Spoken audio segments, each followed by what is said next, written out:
Ready. All right, ladies and gentlemen, I call this Sawyer County Zoning Committee to order.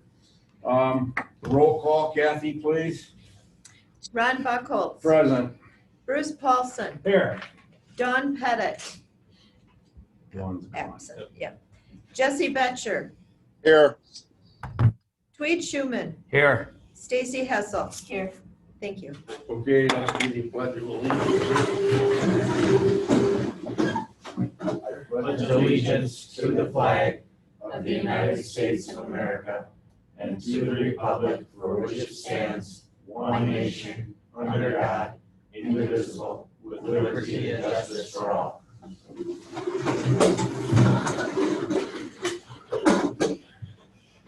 Okay, statement of committee hearing and procedure and statement of hearing notice. This full statement of the committee and hearing procedure document, including directions for the individuals wishing to speak at a public hearing to be conducted at this zoning committee, are available in front of this room next to the agenda for today's meeting. The statement of committee and hearing procedure document is hereby incorporated into the record for this committee meeting. Any public hearing conducted at today's committee meeting has been published as a Class 2 notice in accordance with Chapter 985 of the Wisconsin statutes in the Sawyer County Record and the Sawyer County Gazette, and posted. Okay. The minutes, or no, approval of today's agenda, we're putting that on there because we're doing things just a little bit different if everybody looked at it. Would see that? Go ahead, Mr. Yeah, I'll approve today's agenda as published. I'll second that. Okay, we have a motion by Mr. Paulson and a second by Miss Hessel, sorry. Miss, I'm sorry. working on my feminine. That happened twice now. Miss Hessel, to approve the agenda as presented. All in favor, say aye. Aye. All opposed, motion carries. Twice in 2 days. Sorry. Stacy, sorry about that. Approval of the June 18th minutes. I need a motion to approve. Mr. Chairman, I'll approve the June minutes as published. I'll second that. Okay, we have a motion by Mr. Paulson and a second by Ms. Hessel to approve the June 18th minutes. All in favor, say aye. Aye. All opposed, motion carries. Public comment. Please note, comment time is intended for general public comment and not comments relating to the specific applications before this committee. Each agenda item requiring a public hearing will have its public hearing conducted just prior to the application being considered by this committee. If you wish to speak on a specific agenda item, we encourage you to hold your comments until that specific public hearing. Dave, public comment? Yeah, first one I have for public comment here is Linda Zilmer, wishes to speak for informational purposes, request legal answer to questions from the June meeting regarding campground ordinance, new deck size allowed only if acres, density, and setbacks for the new ordinance are met. Campground applications to specify when applications are filled out under what version. Discuss county comprehensive plan update. Okay, sorry, I have a problem where I can't write, so thanks for trying. You did a really good job reading my terrible handwriting. So we're gonna Linda give you Zilmer. 3 minutes, Linda. My name is Linda Zilmer. I'm an Edgewater property owner. I live at 902 Holly Hill Lane in Birchwood, Wisconsin. I am, I think Jay summarized very well the clarification I think we all need before this committee proceeds with hearing the applications today for campgrounds and existing campground and new ones. And the other item is that for those maybe newer members, the county has been in the process of updating its comprehensive plan. And the committee's been meeting over the course of the last year. And a press release has just gone out that there will be a public open house on July 28th. I guess it's to be held in this room and virtually. But there's been kind of minimal representation amongst the committee of jurisdiction. So maybe under items for new business, the committee can get an update on comprehensive plan process and where it's headed. And so there's time for people to get better informed if they decide. Thank you. Thank you. Yes. I noted, excuse me, I noted Linda's request, and what I'll do is answer those questions when we get to the agenda item, so we're not having a dialogue during public comment. Next I have James Payne wishing to speak for informational purposes. Mr. Payne, we're gonna give you 3 minutes. Okay, try to do best. Anyways, I gotta give a handout because there's no way I can do this in 3 minutes properly. Anyways, initially, I want to thank the zoning department for their prompt response, particularly Jay on this issue. Also recognized for their past professionalism. Last year, I rebuilt my house. They gave me a lot of good advice. And they also helped me a lot with, made me aware of things that I didn't realize related to the health of the lake, and they improved my design. Anyways, they also made me play by the rules.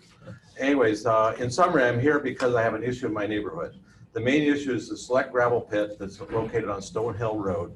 They removed trees that surround the pit and that, in my opinion, violate the recently approved conditional use permit in December that requires trees surrounding the pit. And in my opinion, this makes the area unsightly, will increase noise in the area, and decrease property values. The requirement, in full disclosure, requirement to have the trees be there is in dispute. Some background, Stone Hill Road, probably 18 people live there half-time. It's a mixture of different religions. There's a lot of retired people. There's children there. There's a bunch of stuff. We live outside there. Stone Hill Road is used for a walking track. It's a dog run.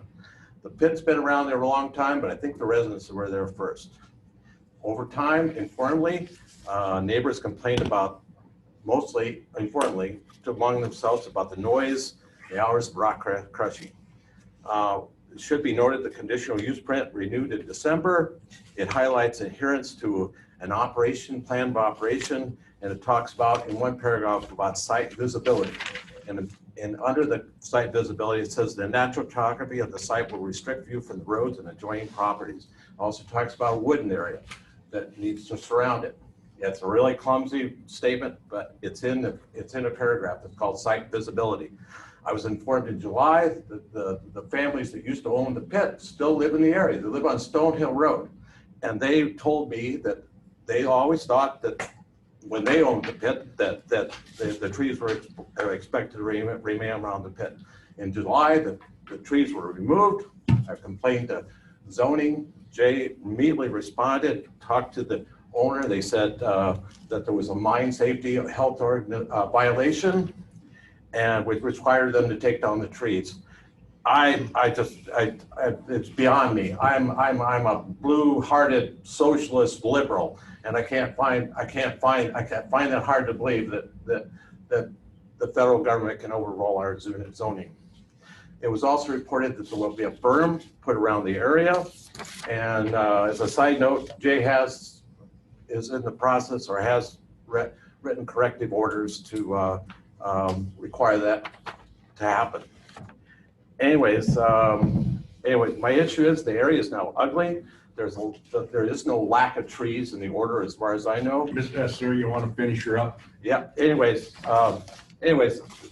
the final thing is there needs to be a concrete plan. And why does it seem like my neighbors and I will have to accept something uglier and noisier because the mine has violated some mine safety thing? Thank you very much. Thank you. Not to speak directly to comments related to public comments, but I think I'm going to be adding this as a new business item next month so we can discuss this further. That way I'll have additional documentation and photographs for this committee next month. Very good, thank you.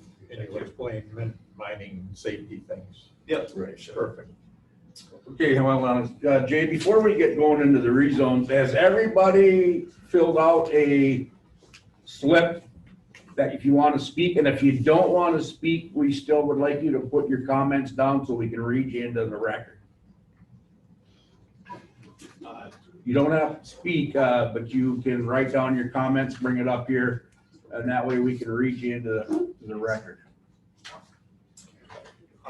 Moving on, this is a public hearing in the town of Hayward, rezone number 21-006, owner AD Land LLC, part of the northeast one quarter, the northwest one quarter, lot 1, CSM number 2929, section 26, township 41 north, range 9 west, parcel 010-941-262-2119, 1.04 total acres, zone residential, residential 1. Purpose of the request is to rezone 1.04 acres of R1 to commercial 1 to have a non-retail commercial construction building as per section 17.6 parent A, parent 2. As part of the staff report, again, the applicant is requesting to rezone that entire parcel to commercial. Per the applicant's request, this would then be a permitted use within that proposed rezone. It would not require an additional condition use permit. With the attached maps included in this packet, the majority of the surrounding properties within the area are zoned R1. The west side of the property borders the city of Hayward. The other C1 zone land, there is other C1 zone land in this area around 400 feet to the west. That would include land owned by the town of Hayward Town Hall building, and about 1,150 feet to the east, which would include the bowling alley and Hayward Marina.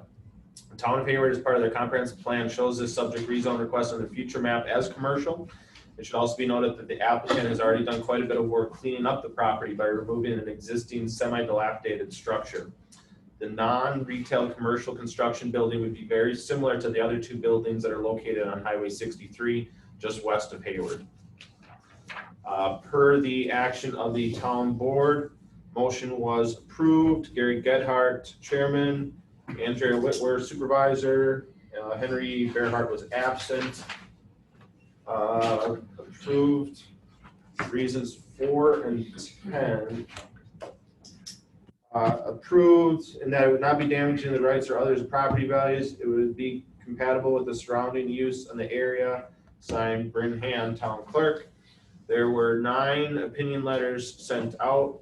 1 was returned with no objections. I have no objections to this. Rupert Mullen. That is all. No, this should be the city Oh, opinion, I'm sorry. is that part of It's this one? part of the town. Okay. And whenever we have a rezone within 500 feet of the, 1 mile? 1.5, yeah, it's a mile.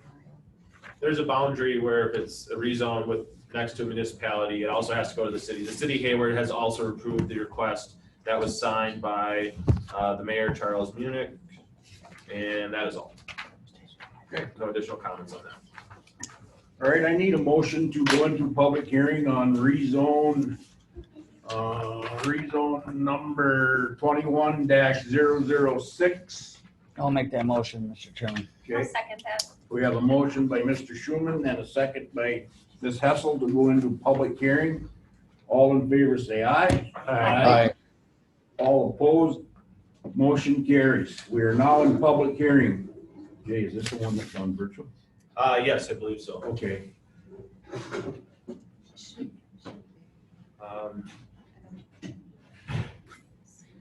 I don't think he's on there though.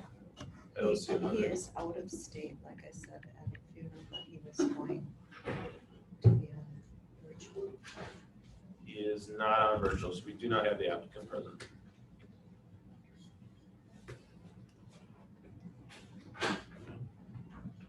You can proceed without the applicant. Okay. All right. Anybody want to speak on that one? Any hands up? Mike? No. Okay, is there anybody out there would like to speak in favor of this rezone? If not, is there anybody out there that would like to speak against the rezone? Steve? Yep, come up, state your name, please. My name is Ryan Hansen. I think one of the most significant things to think about here is the approach and where this property is located. Because coming in and out of that property onto 77, it poses a significant risk, just the way it's located, the approach, and even the whole property. You know, there's a blind spot coming from east to west and from west to east, and it's heavy traffic. I live further down the road there. I've got pretty good visibility where I'm at, but it's crazy, especially Hayward in the summer, which is awesome. And I'm all for, you know, businesses starting up and campgrounds and tourism and stuff like that. But I own this property for 2 years. So I wanted to build back there. I wanted to have a house back there. And I sat there at that approach at least 50 times, maybe more. And Are you talking about the campground? yeah, campground. Yeah. This is for a different reason. Oh, all right. Sorry, yeah, this for. But you're well prepared for the next one. All right. Okay. Thanks. This is for one just outside of the city of Hayward on 77, just across from the Namacoggin Trail. I have the maps up here on the screen for where this rezone request is. Sorry about Yep, that's fine.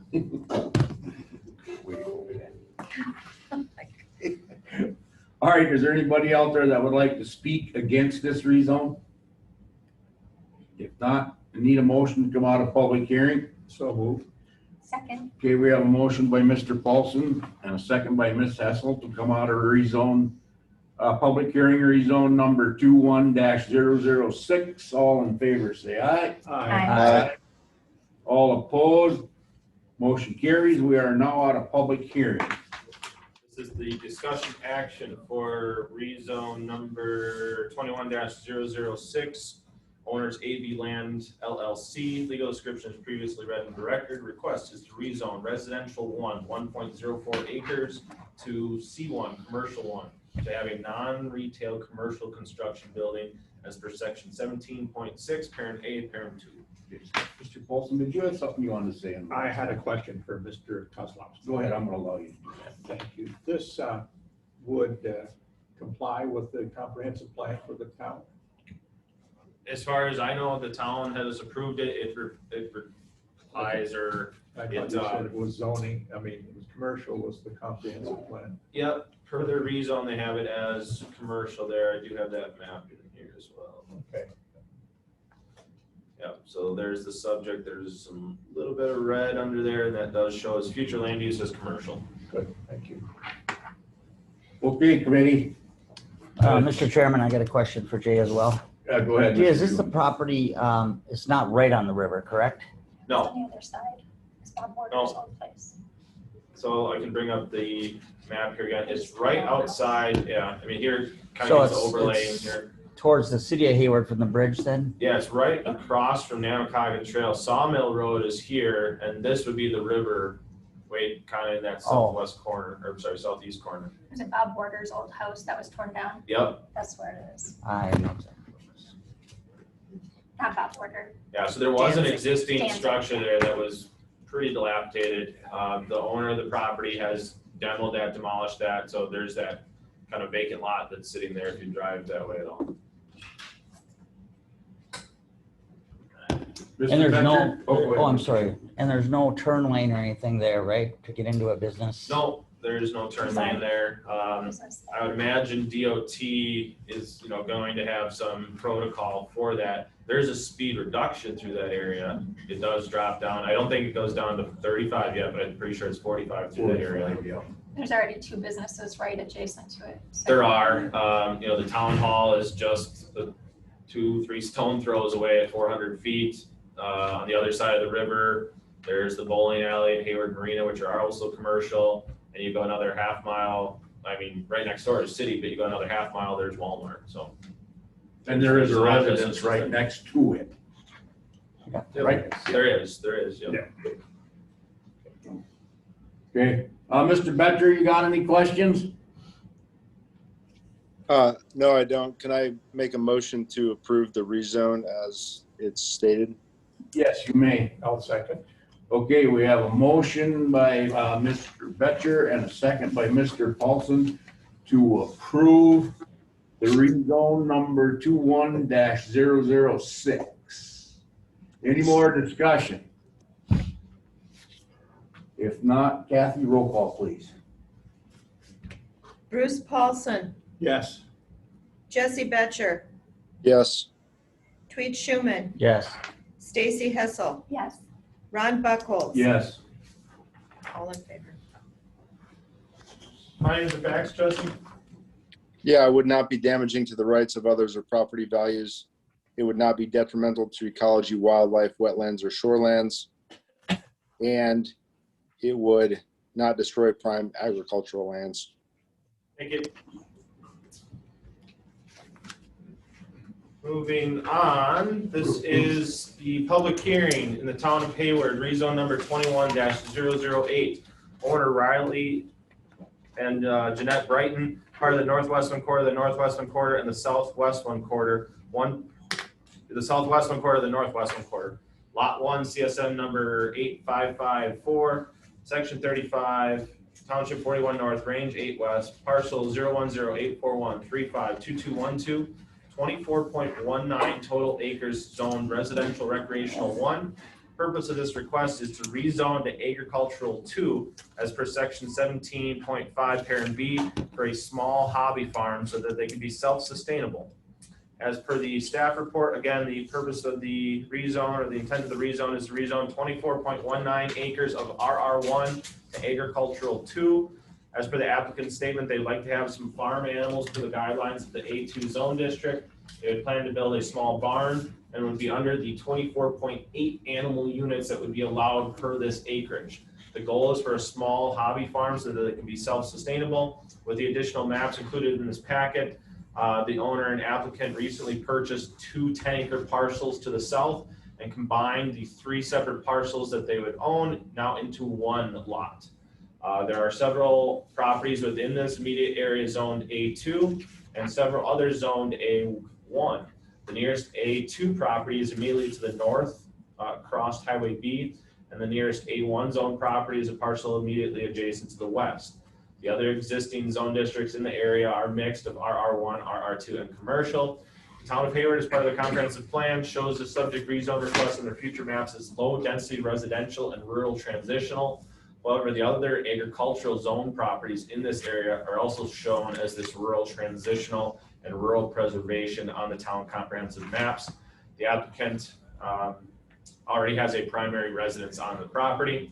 As part of the USDA NRCS web soil survey, it does not show this area as prime farmland, but is unknown at this time if any true farming operations would be active on this property. As per the town board, motion is approved. Gary Gedart, chairman, and Andrea Whitwer, supervisor. Approved per, it would not be damaging to the rights or others' property values. It would not create traffic or highway access problems. It would not destroy prime agricultural farmlands. It would not create an objectionable view. Signed, Brittingham Town Clerk. There were 8 opinion letters sent out. 0 were returned. That is all. Okay, all right, I need a motion to go into public hearing on rezone number 21-008. I'll make that motion. I'll second it.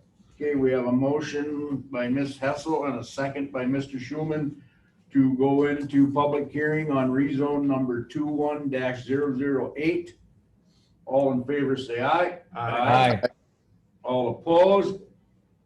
We're in public hearing. Is the applicant,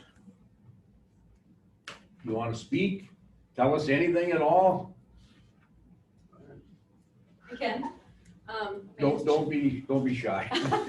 Jeanette Britton, address 12943 County Road B.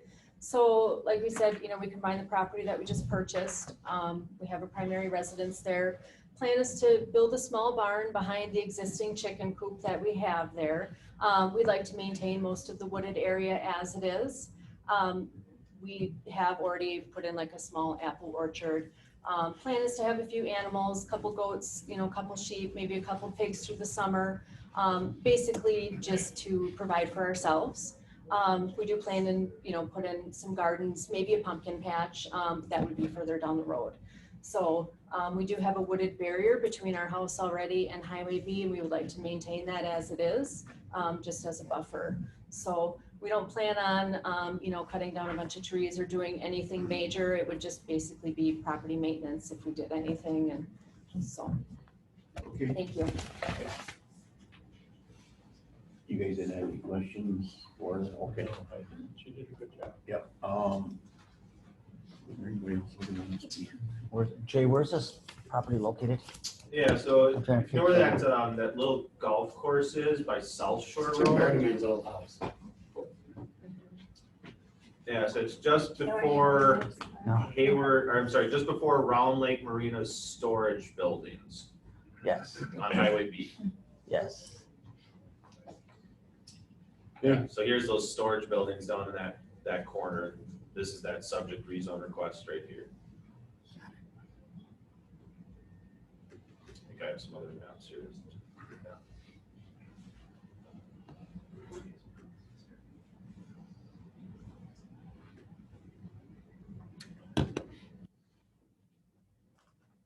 I Okay, don't see anyone else online that would have. all right. Okay, anybody out there would like to speak in favor of this rezone? Support? If not, is there anybody out there that would like to speak or opposed of this rezone? Okay, if not, all right, need a motion to go out a public hearing on rezone number 21-008. So move. Second. We have a motion by Mr. Schuman and a second by Ms. Hessel to come out of public hearing on rezone number 21-008. All in favor, say aye. Aye. Aye. All opposed, motion carries. We are out of public hearing. Discussion action, Town of Hayward rezone 21-008, owner Riley and Jeanette Burton. Legal description is previously read into record. Again, the request is to rezone 24.19 total acres of RR1 to agricultural 2 as per section 17.5 parent B for a small hobby farm. I'd I'll like to make make- a motion to approve. I beat you. I'd like to make a motion to approve 21-008. Okay. Second. Okay, we have a motion by Ms. Hessel and a second by Mr. Schuman to approve rezone number 21-008. Any more discussion? Mr. Becker?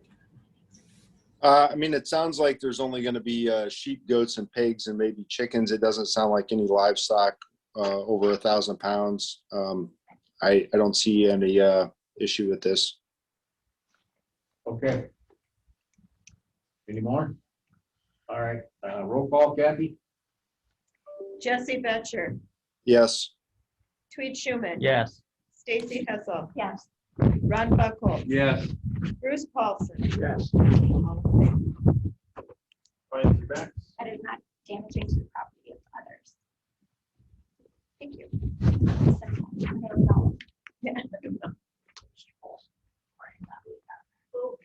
Moving on, this is a public hearing in the town of Edgewater. Conditional use permit number 21-003, owner Bear Paw Resort LLC. Part of government lot 2, section 4, township 37 north, range 9 west, parcel 0089370452207. This section of this larger campground is 4 acres, owned residential and recreational 2.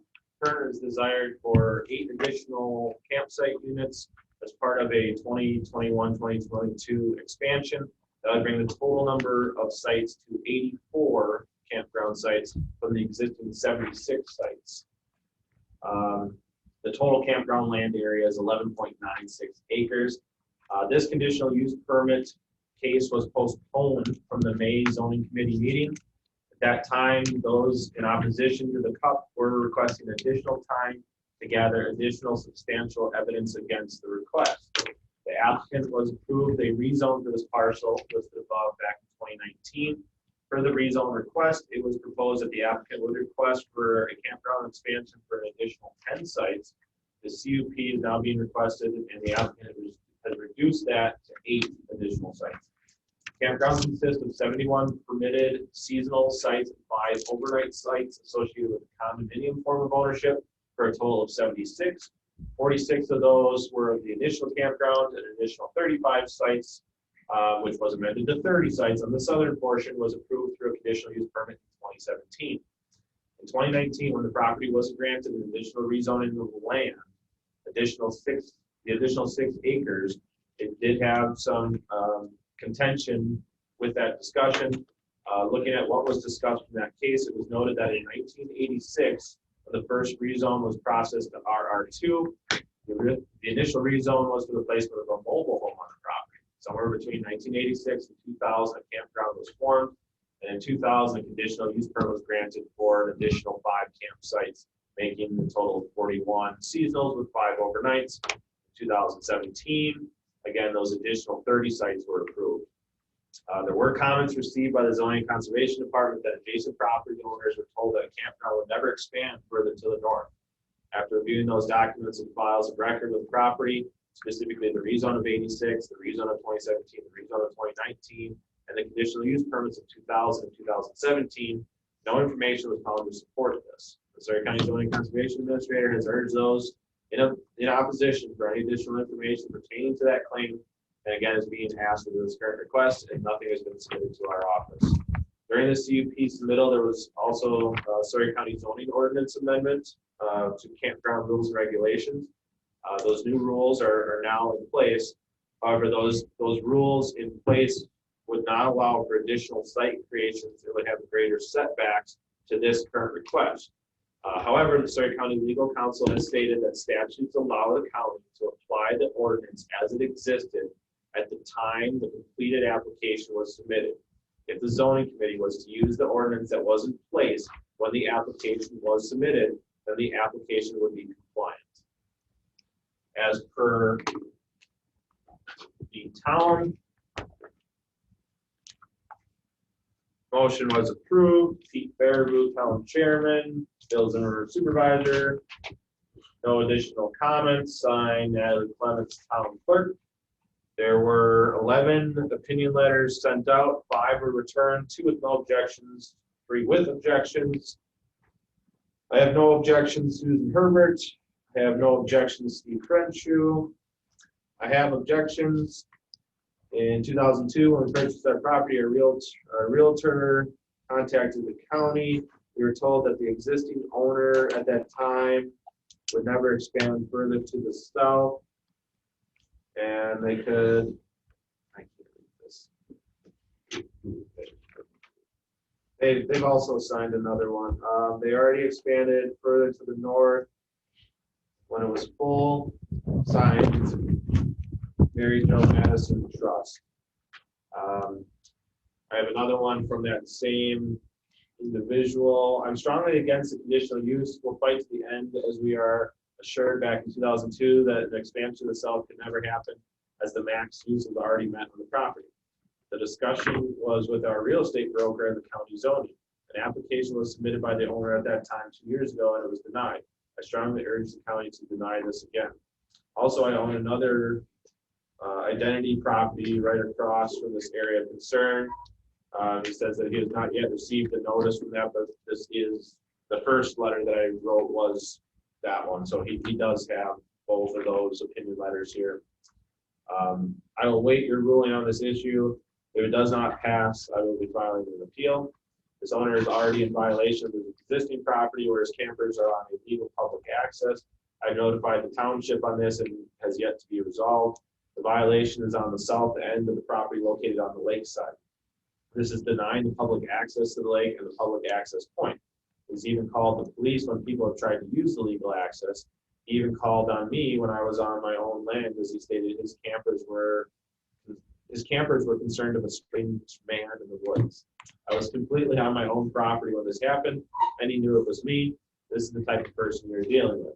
I will fight with this every legal right I have, and for however long it takes. I don't care about the money.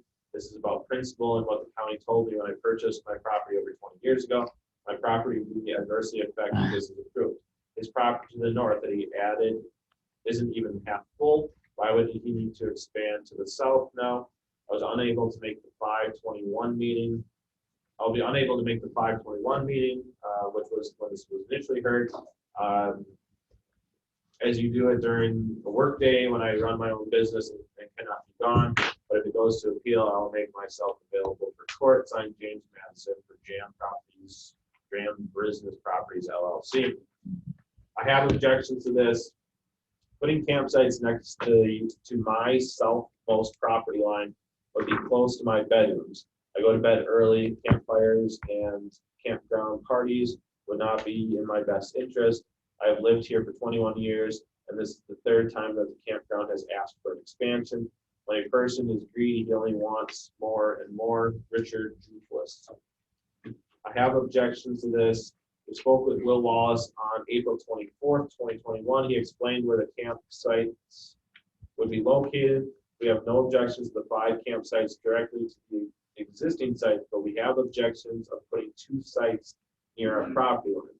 We purchased our property knowing that the campground was already there, but we did not want campsites that close to our own property line. Signed, Michael Glass. That is all. Okay, thank you, Jay. All right, I need a motion to go into public hearing on CUP number 21-003. Motion. I'll second. Okay, we have a motion by Mr. Schuman and a second by Mr. Paulson to go into public hearing on CUP number 21-003. All in favor, say aye. Aye. All opposed? We're into public hearing. All right, is the owner here? You wanna come forward and speak to us? Sure. We did receive some handouts. Yes, we are looking at them. I gave handouts to everyone. You guys good? The one we're going to talk about first is this one right here. It's the larger packet.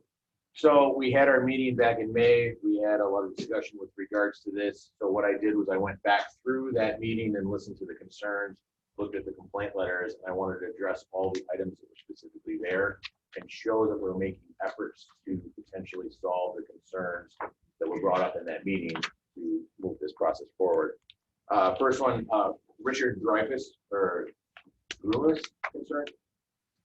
He had a concern that a road was built next to his house and that there was lights shining through his windows, and he had a concern that we would clear the trees behind his house and he'd be looking at campers specifically right up against the back of his house. If you move to page number 2, I went out and took a picture of the parking area that we have for the garage. I just wanted to note that in 2019, we had gotten a land clearing permit and a permit to put in a driveway, which was approved. We installed it per the regulations and requests that the county had with regards to installing that piece. We also left a buffer between the parking lot and his house. If you look through the trees there, you can see where his house is, where the boats are. We didn't clear the trees up to his house. There's not vehicles parked right against the lot line shining their lights on his house. There's a significant buffer of trees between the parking lot and that piece. We were told that that was specifically what we needed to do to solve for that concern. So I just wanted to show, because I know people were describing what the situation was, I thought it'd be helpful just to bring photos in. Could we ask questions on each of these as? Yes, I'm gonna allow that, yes. What's the distance between your property line and the house? Do you have any idea? I do. Well, I'll say I somewhat do. I grabbed some data when we had our meeting back in May.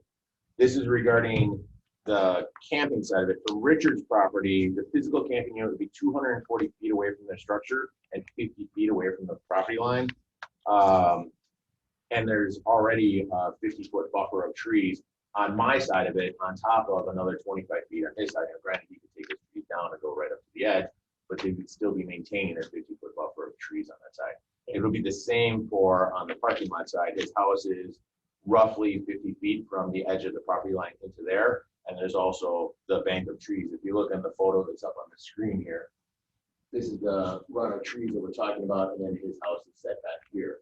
The item that was kind of surprising was he said people are driving down the road and shining lights, but the driveway goes this way and the window goes this way. So I'm not sure how people are shining in there through the trees, through all of these items. But I wanted to address, say that we didn't clear the trees all the way up to the lot line. There's a buffer of trees, and that's what this photo is representing. And the buffer of trees will remain. Correct. That was part of the agreement when we put in the parking lot, is that there would be a buffer of trees along this parking lot. Then we keep a buffer of trees along here. And then this 50-foot piece going this way, there'll also be a buffer of trees, which I'll also reference later on. And then that agreement was more memorialized with the CUP. I would think you'd want to, if you were going to go through an approval process here, again, memorialize it in this CUP. Okay, thank you. It was done when we did the parking lot back in 2019 in the RR2 process, so it is on record. I just didn't have the physical files. I didn't want to complicate this further than it was. We can move to page number 3. The other item that Richard had was where his house is in comparison. Now, granted, this photograph, I didn't legally go and measure out in every piece. We kind of took a tape measure and measured out to get a general idea of where it was. So this is our best representation of what we'd be looking at. You can see his house back in the area. This driveway that curves and comes in that's coming towards you on the photo right here is the driveway that's coming out of this parking lot and turning. So basically what I'm showing is here's his house, here's the distance. If you happen to go to the next page, which is page number 4, as a reference, I put red triangles on there to show where I was standing and which direction I was taking the photos. So this triangle that you're looking at right here is where the first photo was, showing him in comparison to the parking lot. The second photo is standing basically where the campground spot is and where his house is. And just so you're aware, it's 240 feet away from the structure, where the corner of this drawing is not accurate. Just so you know, we have a different one that was already put in May, but the camper would be right about here, and the distance from here to here is 240 feet to the corner of the structure. That's using general guidelines off of the GIS website. Okay. If you actually, better picture to look at is the one on here, because I'll get to this proposed building site because I'm solving for the glass scenario of having campers do that to their house, but we'll refer to that later on. Questions on page 4? Jesse, you got any questions you want to ask him? No, I don't have any questions right now, thanks. Okay, moving on to page 5. The Glass family stated that they didn't want people having campers right behind their house, and they prefer to look at, when I had a conversation with them, the comment they made was, I prefer to look at a building than look at a camper. Well, ultimately, we do have a need to potentially have a structure on there, and the discussion that I had with the individual was that, you go to page number 6 here. I'm standing right about where that turn is, taking a photo that way. The Glass property is up at the top of the screen there. This is what it would look like from the camp area. The previous owner had cleared out some trees right here, so I'm not able to maintain a 20-foot buffer or a 50-foot buffer of trees because these trees were gone before we even got here. But this clearing, this red box that you see, is basically an opening where we would agree to potentially build a building. On the next page, I'll show you the map where that would be, which would then give a buffer. So looking out their back door, they would see maybe a pole building and the fireworks and operation stuff. They wouldn't have campers parked right up against their lot. If you want to flip to the next page, which would be page 7, the red arrow shows where the photo on the previous page was taken. And what I'm proposing, based on the conversation we had in May, was that we would shorten up these sites. We can go back to where we're doing. Sorry, I'm using this. So this is what we were originally proposing. As you can see, we were right up against their lot line with those 2 sites there, taking their feedback. What I'm suggesting is we move those sites forward to what is represented in this photo here. This is just a general representation. I don't have the specific drawings, but behind that area, in a general discussion, I would have the setbacks to potentially put a garage or some type of building. We would also maintain the 20 feet of trees that are still there between, if you look on the drawing where it says Town of Edgewater, there's about a 20-foot swat of trees along that lot line. I can't necessarily have a 50-foot one because those trees are gone and they were taken out by the previous owner. So our thought was, if they are happy with the idea of having a garage or building there, we would be happy to move those sites forward closer to the road. To put it in perspective, some distance information from this back side of the campsites here to where his house is located, we'd be looking at about 300 feet to his structure. So to give it a distance of now, instead of it being 50 feet against the lot line into his structure, instead we're expanding that distance to almost 300 feet. I got a question for you, sir. Sure. Where them trees were removed, is there anything that is growing up through there now, or would you be willing to put trees back in there? We could put trees back in there. I know that we planted some trees along the property area. Actually, one comment that he had made was maybe build your building and then put a fence off the side of it so that they can't see around the building, is a suggestion they had made. They said, you know, you can plant some trees and they'll be yay tall, and in 25 years, it'll be whatever. I'd rather look at a nice, well-constructed structure, because they have seen what we've done on the property. You see the quality of the buildings that we put up.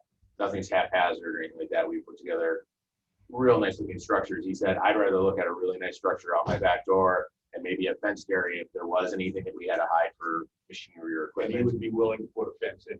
Yes, not the entire distance of the way, but to make a reasonable blocking for you. Yes. So with this, I think we're covering what the concern the Glass family had. You guys, any other questions on section 7? Or page 7? Jesse, do you have any questions? No questions. Thank you. Moving to page 8, Mr. Madsen's concerns. The 3 items that I heard from him specifically were people are camping too close to his home. There's a right-of-way concern with regards to the town of Edgewater, and told that the resort would not be able to expand. To address 2 of those issues before we leave this page, the closest camper to his property would be 650 feet away. In the next photo, I'll show you specifically where his structure is. It's not, we're putting campers right up against it. In fact, actually, on the 21st of May, he and I had about a 90-minute conversation on the side of the road for the first time without yelling at each other to discuss everything. His concern, because he didn't look at the maps, was, and this is my interpretation of our conversation, was this area that we had cleared out here, we would put campers in there, which we would be significantly closer. When I explained, by the way, that going back in this wooded area, very far away from your structure, and then over here in the middle behind the bar and the play area and everything else, it's like, oh, you're putting them back there? I thought you were putting them right up here in this clinic. So I don't know if that's a conversation necessarily that he just said because he said we were having a conversation face to face, but ultimately these campers back here, and if you look at the previous map, are over 600 feet away from his structure. So the idea that I'm parking campers right up against his property is not true. Regarding item number 3, which was you told the resort would not expand, I looked through all the resort documents that we had at any point in time, all the way back from Bob through Steve and all the other owners, and even back when Bill Lodi owned the property back at the original start of it. I can't find anything anywhere that says, hey, the campground's never going to expand, it's never going to change or anything like that. So I don't know where that claim is coming from. So I was not able to find anything to solve for that. And unless they can provide something, I can say that's just conversation point. Moving on to the right-of-way, which is an item that has been a very contentious conversation for a number of months. I wanted to take a picture on page number 9 here. I took a picture of the road. On the end down here where you see the little arrow, that's where Mr. Madsen's driveway is 765 feet away from the right-of-way. This right-of-way is a 20-foot wide piece that goes between 2 pieces of land.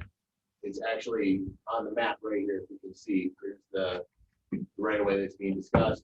I'm standing right where the O is, taking a picture up. You can see all the way up, way on the top, up right up there. That's where Mr. Madsen's house is. At one point in time, he owned all of these lots along the way.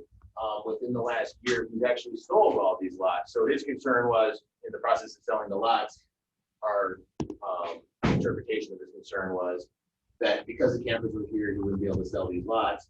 He's actually sold these lots to a Charles Heal, and I've had conversations with that individual, and I'll move on to that piece next. But my conversations with him, he's very supportive of the campground, and actually we are starting the process to vacate this right away with the township. I'll get into that in just a minute here. But just to show you kind of where this strip is, because when you're talking about these things, the discussion of this is the public access that people are using to get to the lake. Hopefully my next photo will show on page number 10, this is what the right-of-way looks like.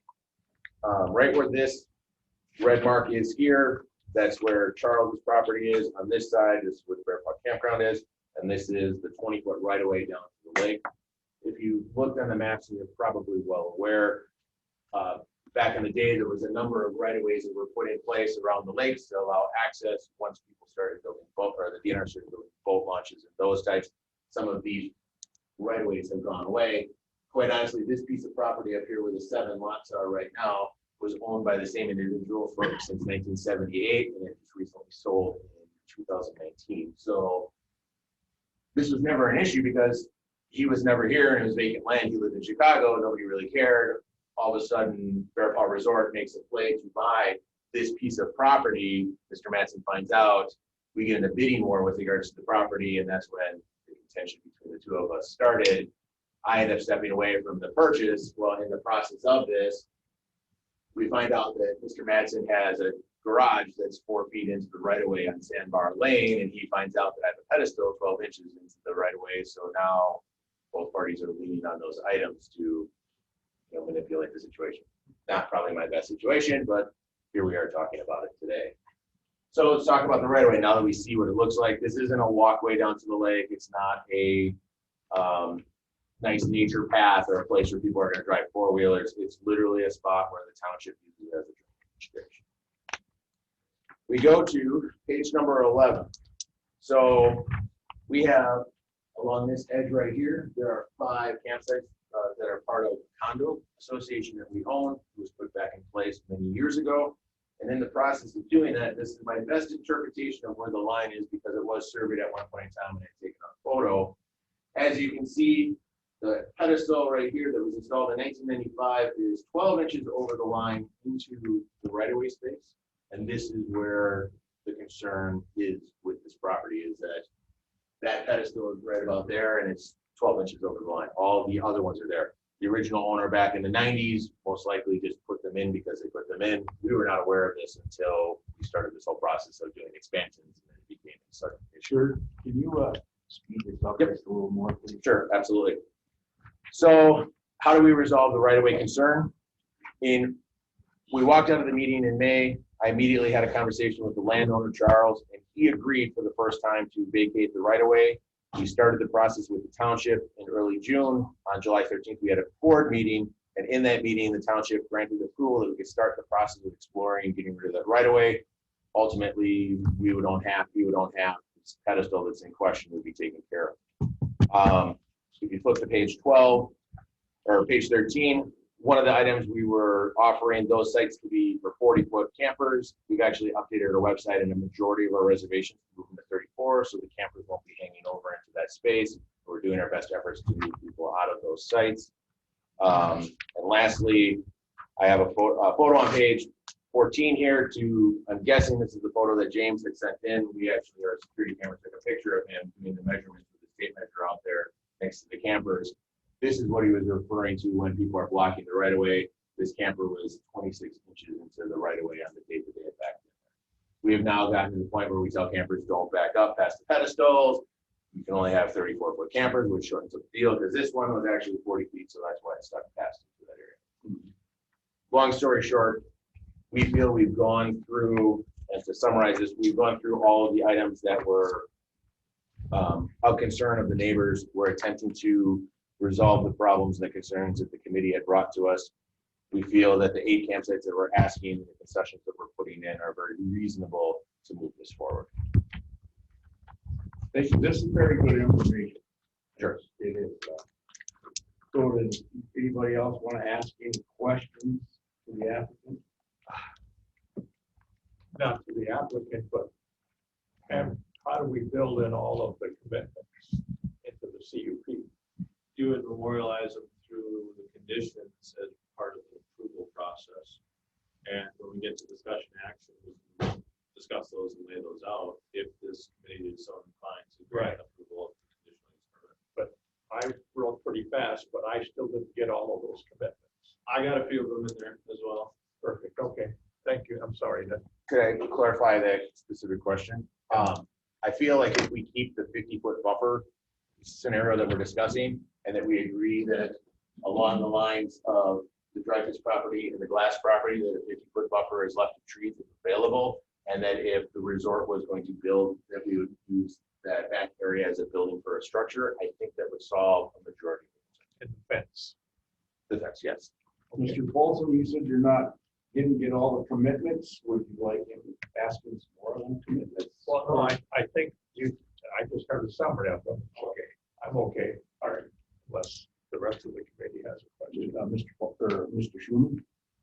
Yeah, Jay, is this consistent with the CUP, or this CUP consistent with our amended campground trailer ordinance that we just passed a month ago? No, it is not, in that when this applicant initially submitted this conditional use permit back in April, we were still under that existing or the old ordinance. Under the old ordinance, he would have met the requirements. Under the new adopted one now, specifically on the density requirements and the 75-foot setback from property lines, this applicant does not meet those under the new ones. But again, for legal counsel's determination is that you can view the existing ordinance that was in place when the applicant initially submitted his application. So it's up to this committee to decide which ordinance they want to use. You can use either one. No? Okay. No, first ahead. of all, no, the committee should apply the ordinance that was in place at the time Okay. a complete application was submitted. And we had this discussion in May that you had said that the application was complete. Yep. And that's kind of the trigger point. We talked about the vested interest issue, and that's a whole other separate conversation. But the notion of obtaining a vested interest or a right to analysis and application of an existing ordinance is triggered when they submit a complete application. So in this instance, you would apply the ordinance that was in place at the time the complete application was submitted. I remember we had a big discussion. Yeah. So Okay, like, yeah, in- that like was- one, yes. That's what I So I remember. think to summarize, is use the existing ordinance that was in place when he submitted, which he is compliant on that. One exception to that would be if you have conditions that you would like to put in place that are justified by substantial evidence that may be set forth in the new ordinance and the applicant agrees to those, you can do that. So you can take elements of the new ordinance that you feel may be important conditions, again, if they're justified by substantial evidence, and the applicant agrees to those.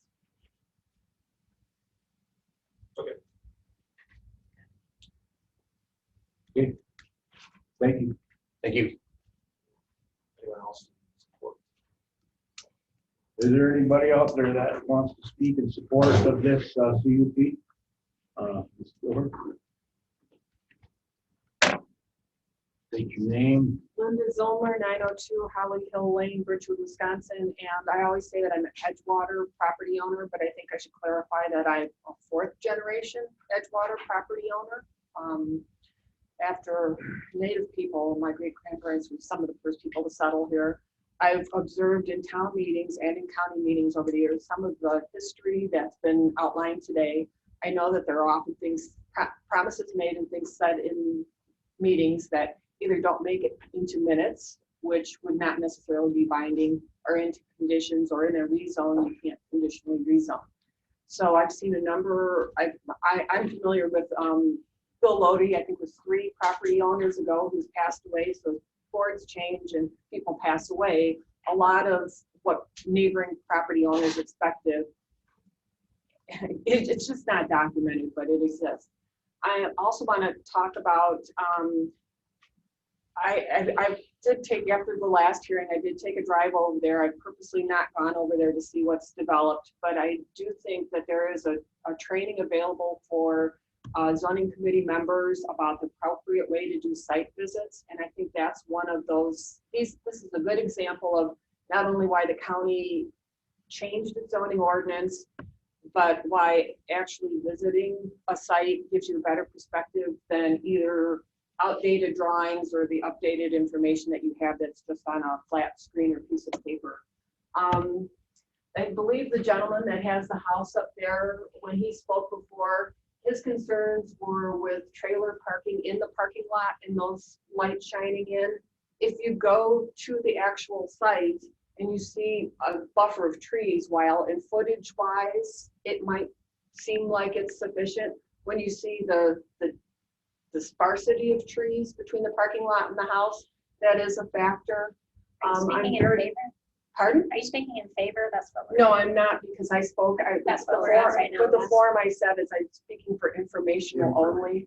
Yeah, so I'm neither for nor against, but I just want to ask some questions and explain more of the background.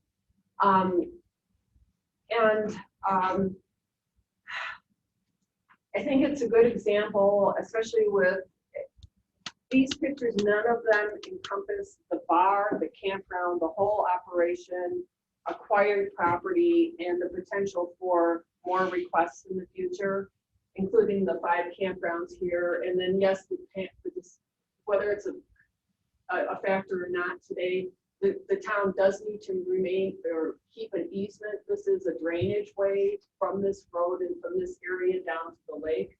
So I don't know that that's a factor today. I do think that there may be grounds for denial of the expansion, but if you do decide to approve additional sites with conditions, and it's under the assumption that it is under the previous version of the zoning ordinance, I believe then also that a condition could be that the whole campground be brought into compliance for the ordinance at that time, which might mean reducing deck sizes of existing decks.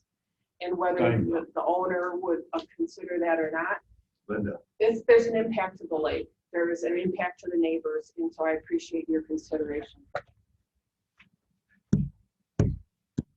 Okay, is there anybody out there that would like to speak in favor of this CUP? Is there anybody out there that would like to speak in opposition of the CUP? Okay, if not, I need a motion to come out of public hearing on CUP number 21-003. Motion. Second. We have a motion by Mr. Schulman, second by Mr. Paulson to come out of public hearing. All in favor, say aye. Aye. All opposed? We are at a public hearing. Discussion action, Town of Edgewater, conditional use permit number 21-003, owner Bear Paw Resort LLC. Legal description is previously read into record. Again, this conditional use permit is for the expansion of 8 additional campsites. That would make a total number of 84 sites. Looking at kind of the staff report and the conditions that we have laid forward, let me just get back to my screen here.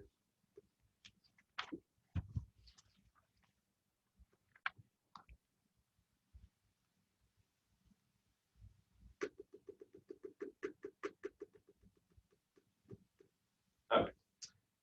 So again, every time I do a staff report for conditional use permits, I kind of put a list together of potential conditions. It's really up to this committee to accept that list, add to the list, or remove items off that list. So this is not all encompassing, and this is what you guys and the applicant agree upon reasonable conditions for specific conditional use permits.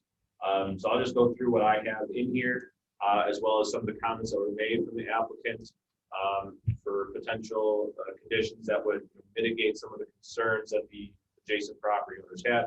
That the owner must comply with the Chapter ATCP 79 campground regulations and all other applicable local, state, federal laws. That no mobile homes are allowed. That all lighting must be down lighting. Must follow all of the requirements of the Sawyer County zoning ordinance that was in place at the time the application was submitted. So what about decks? I think we'll get to that one after I read through the rest of this.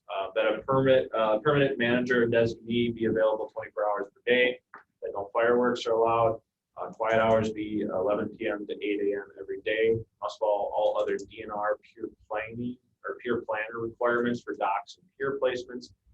That no further campground expansion is allowed on the currently owned land.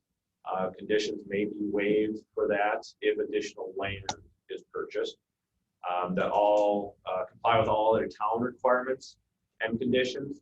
And then we heard from the applicant about some buffering of trees that the buffering of trees of 50 feet be around the property that borders the Richard Juleplus property. That would be on the north side of the campground and the basically the west side of that point that comes up. So 50-foot of buffering of trees around that portion. The applicant has submitted a slightly amended layout of the campsites. I would also include that as part of my conditions, that we would use the applicant's submitted campground layout. So he has changed the site locations to kind of, again, address those concerns that the Glass property had. Let me just get to that map. So again, this was kind of the initial submitted one, that there'd be 4 sites here, 2 up on the way north, and then 2 others kind of tucked down in here. The 2 that are tucked further down to the south haven't moved at all, but he's taking really kind of these 2 that are far to the north and sliding those further down, creating kind of another road there. So these 2 would slide down closer to this road, and the applicant would look at adding a potential future garage site there. There is already cleared vegetation in that area, but I would also include that a 20-foot buffer of trees along the north property line remain. And then we can there talk about potentials of fencing and talk about the potentials of decks that would be allowed within this campground. So where, you just referred to the revised layout. Correct. Where is that? It's not included on the staff report. It's per the applicant's submitted request. So I guess, during the time of the applicant trying to make accommodations for the concerns of those adjacent property owners, the applicant has self-amended his campsite layout. And I'd be looking specifically at page 7 for that request. Okay. And I think we can just add that as that campsite layout be as, page 7. Now, page 7 doesn't show the 2 to the south, so I'll have to kind of do a hybrid and have those 2 that are further to the south that really haven't changed location at all part of this, but use page 7 as the amended of those 6 sites that are located furthest to the north.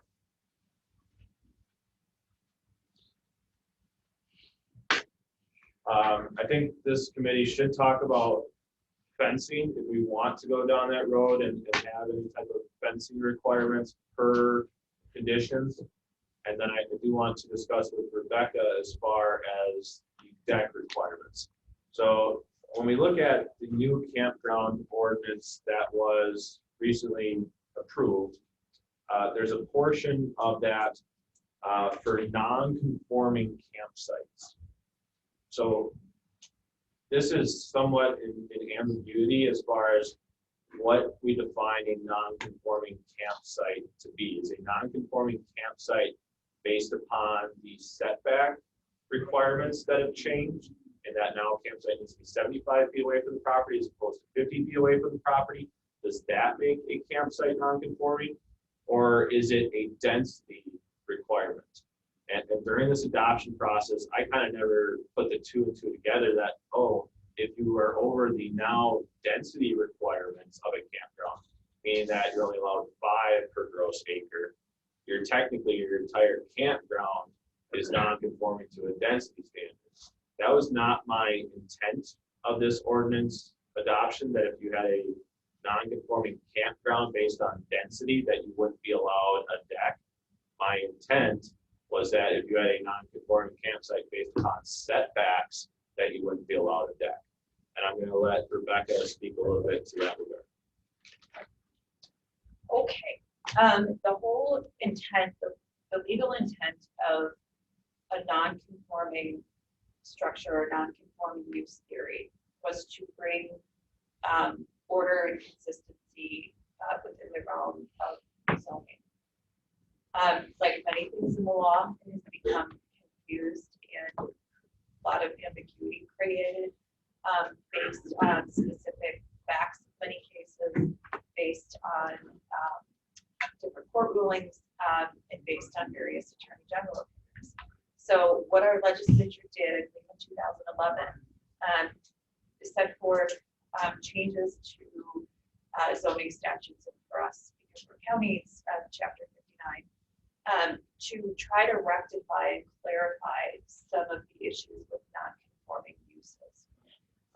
One of those is a prohibition against an ordinance cannot prohibit certain actions or repair, restoration, and so forth of non-conforming structures. Keep in mind there's a legal difference between a non-conforming structure and a non-conforming use. We're talking about what would be a non-conforming structure, so that's the analysis that we're under.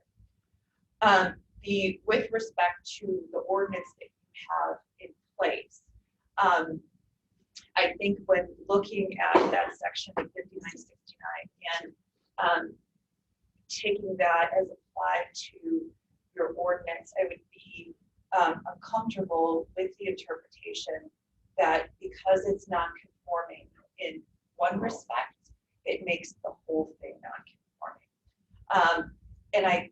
The other issue that I think we need to look at is because there is some ambiguity in what the ordinance language is versus what the intent of the committee and the board is, then you can look to outside evidence. Usually we start with the letter of the law, what exactly the ordinance says, but again, based on that ambiguity, you can look to the outside information. And I think the outside information is what was the intent of the committee and the board. So I think, again, going back to the specific question, simply because a structure is deemed non-conforming for the setback requirements. If you get a setback to a lot line, setback to a lake, that's what I was looking at as a non-conforming campsite as a setback, and that you weren't allowed a larger deck if you were already too close to one of those setbacks. I wasn't looking at it as from a non-conforming campsite in that you're over your density requirements of your campground. Right. And I think if we interpret it as a non-conformity with respect to density would prohibit additional decks, I think we'd have an issue with inconsistency of 5969. So that being said, again, you apply what the ordinance is. If the applicant would agree to a condition that essentially relates to the density or addresses that ambiguity in the ordinance, you can move forward with that. But again, the applicant needs to agree to that, and I would be very careful in making that a condition of approval. So what does that tell us about the decks? It's, I guess, up to you as to what you thought the intent of the ordinance creation was for. My intent when I drafted this was that a non-conforming campsite was really that of a setback issue and not as a non-conforming campground as density. Right. That was also your intention. Well, then that's what we're using. We're using the intent of the ordinance creation. If you were not under that impression, then we can look at it that, no, if you're a non-conforming campsite, you were also a non-conforming campsite based on density. At that point, those types of campgrounds would not be afforded the opportunity of the 240 square foot deck creation that was put into it. Well, I mean, I can only speak for me, but I was thinking setback. Correct. Not totality. So what does that do with the decks? Let's say that that's my interpretation. Then what? Then if those sites, if those campsites meet the setback requirements, then they are allowed the 240 square foot deck. Okay. Which I can tell you at this point, the applicant has submitted for 6 new decks, which I have the land use permits on hold pending this conversation. And the deck size is? They vary from 120. I think a few of them are right around the 240 square foot max. Nothing to exceed. No. All right. Linda, we're at a public hearing, but I'm going to allow the applicant to speak. It's for him, so you can come up and tell us what you want to tell us. If I'm understanding the concern, could we make a condition that states that none of the decks on any of the sites could be closer than 75 feet to the lot line. So yes, the site can be within 50 feet according to the piece, but that individual might not be able to extend his deck out as far as they want to because they're not 75 feet from the lot line. So could we adhere to the 75 feet for, that I have to adhere to that piece, but adhere to the actual camper itself within 50. So if the person opts to put it in a position where they can't build a deck, that's their choice. Or if I lay it out in a way that it doesn't work out that they can have a big deck, you know what? Sorry, site number 5, the biggest deck you can have is 120 square feet because based on where it's located, I can't be more than 75 feet from Richard's property line. Would that potentially be a condition that could solve this scenario?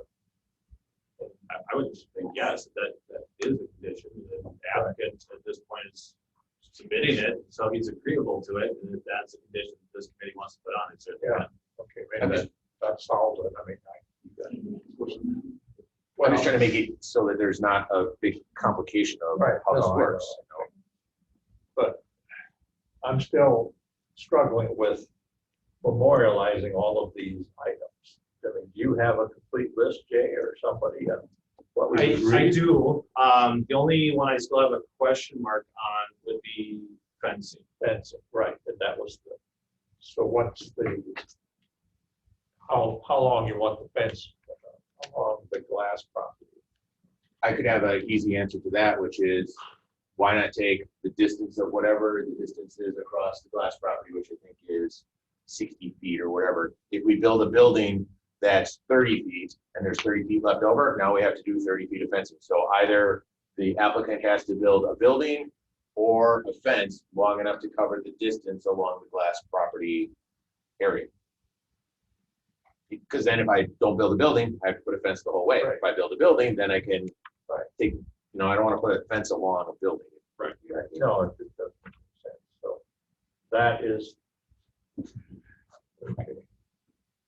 So does that take care of all of the commitments that we've talked about? It does, and I'm going to reread them prior to anyone making motions. Okay, but how are we going to make the motion? Do we have to repeat everything? I think you can just accept the zoning administrator's staff report as read into record. We've done that before, Rebecca, is that? Right. Yes.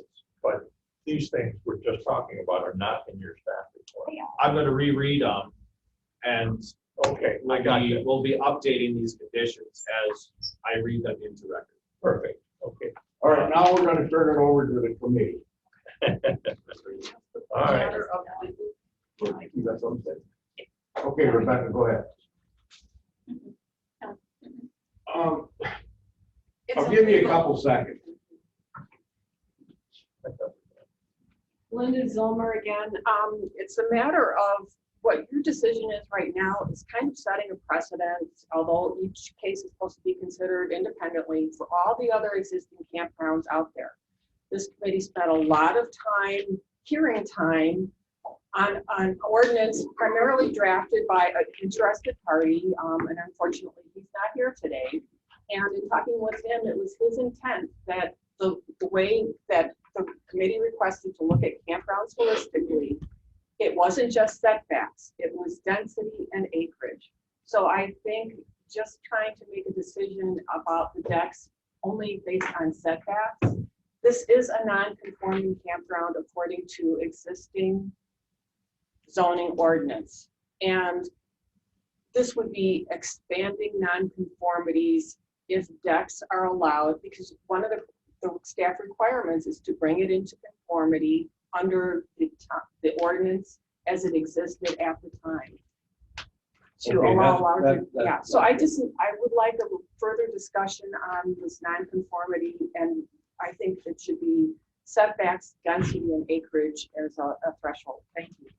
Committee, we're basing information off court counsel and zoning administrator. So that's what we need to be taking a look at.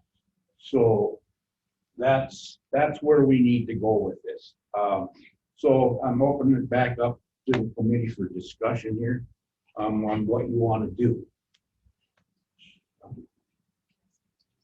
Yes, go ahead. She got one more. I do, and I just want to give you some guidance before you have some more thorough discussion, first of all.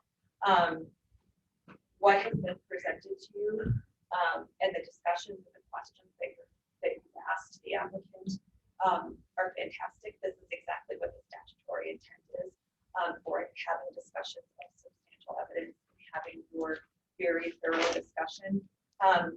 One of the comments that Ms. Silver made was in the past, things were promised and adjacent property owners may have felt that something was approved and it wasn't, or so on and so forth, and nothing is in documentation.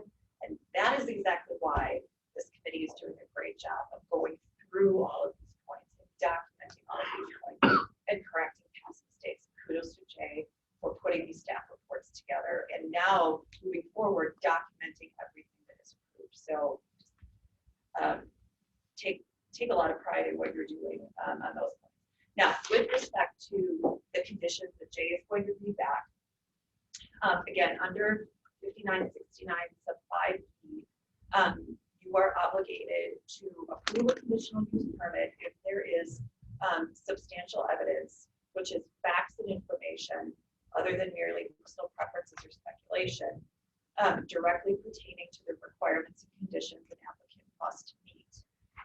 So you have to decide whether the information presented to you is substantial enough to justify your condition. Based on the discussion we've had thus far, I think you do have substantial evidence to support the conditions that have been articulated. In particular, it's important to recognize too that if the applicant agrees to these conditions, then that's the end of the discussion. With respect to any the non-conforming use point, I have concerns that pursuant to 5969 sub 10E, if you take the element of non-conformity on the density point and then overlay that to all of the requirements of the ordinance, there may be a violation of the statute. Again, we have an ambiguous ordinance.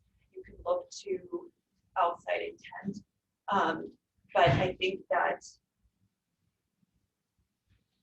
unless the applicant agrees to other restrictions based on the density point, I think you need to look at this as, again, the non-conformity being with respect to the setbacks and not the overlay, if you will.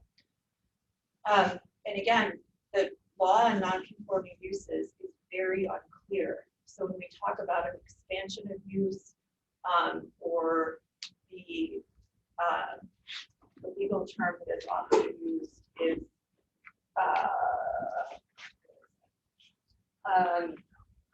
enlargement. There's case law that talks about enlargements or expansions are prohibited, but you have to look at the use. So we can't just say we're building a deck and we're expanding the use, so therefore it's prohibited. That's not what the law requires. The law requires that you look at the actual use. Okay, so with that, I'll kick it back to Jay with the conditions. Of course, if you have any questions, So ask away. then process-wise, you're going to read all of the conditions. Right, and then you can either accept them as In a written motion. into record or read into record, Right. or you can add or delete. But I'm Okay. thinking we got most of them All covered right. on here. Perfect. So, I will start with, Just a second, Mr. Yep. Chairman. Yes, I go got a ahead. question. So we're in discussion action of this. Yep. I think before Jay reads all those conditions, I guess I'd make a motion to deny this request. There's already 76 campsites there. I don't see, why do we need to expand? I'll end it with that. I'll make a motion to deny this request. Okay. We have a motion on the floor for Mr. Schuman to deny.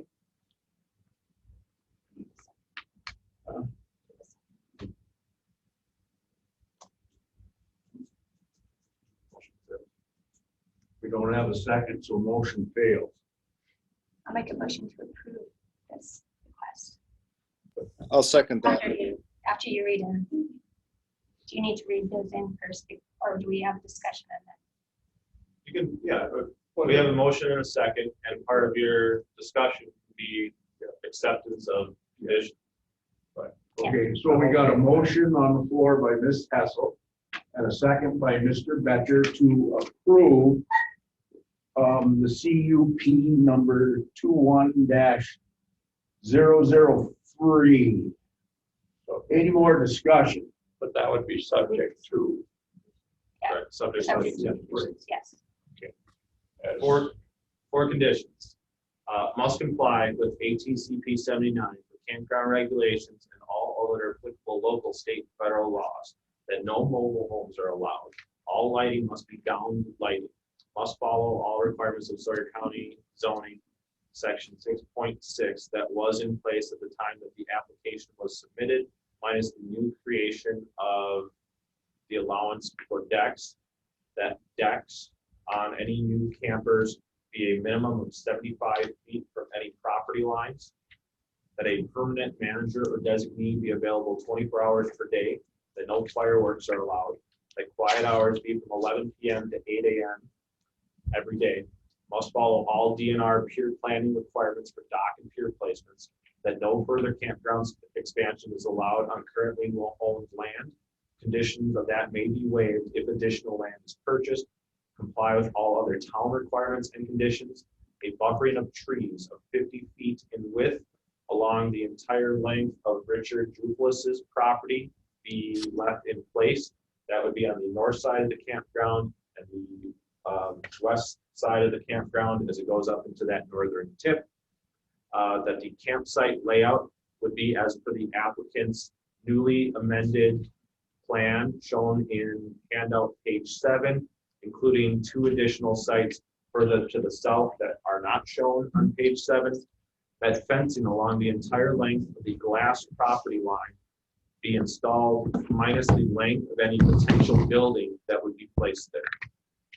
So what about the pedestal and the right of way? I don't have that listed as a condition. I would like to add that would just be corrected. As we heard from the applicant, he is working with the town and has got approval from the town to explore vacating that. Right, but that's an exploration. I would like to say that it has to be corrected. So either you move it to 12 feet to 12 inches or some other option. I guess I'd want to explore the committee's discussion on that if you want to add it in. You being the motion maker and the second D should be the ones requiring that as part of the condition or not requiring that as a condition. Well, I believe Mr. Paulson, right, that is a condition that needs to be taken care of, and I'll second that part. I agree with the conditions that you've read, the addition of Mr. Paulson. Okay. Yes, sir, are you okay with all these?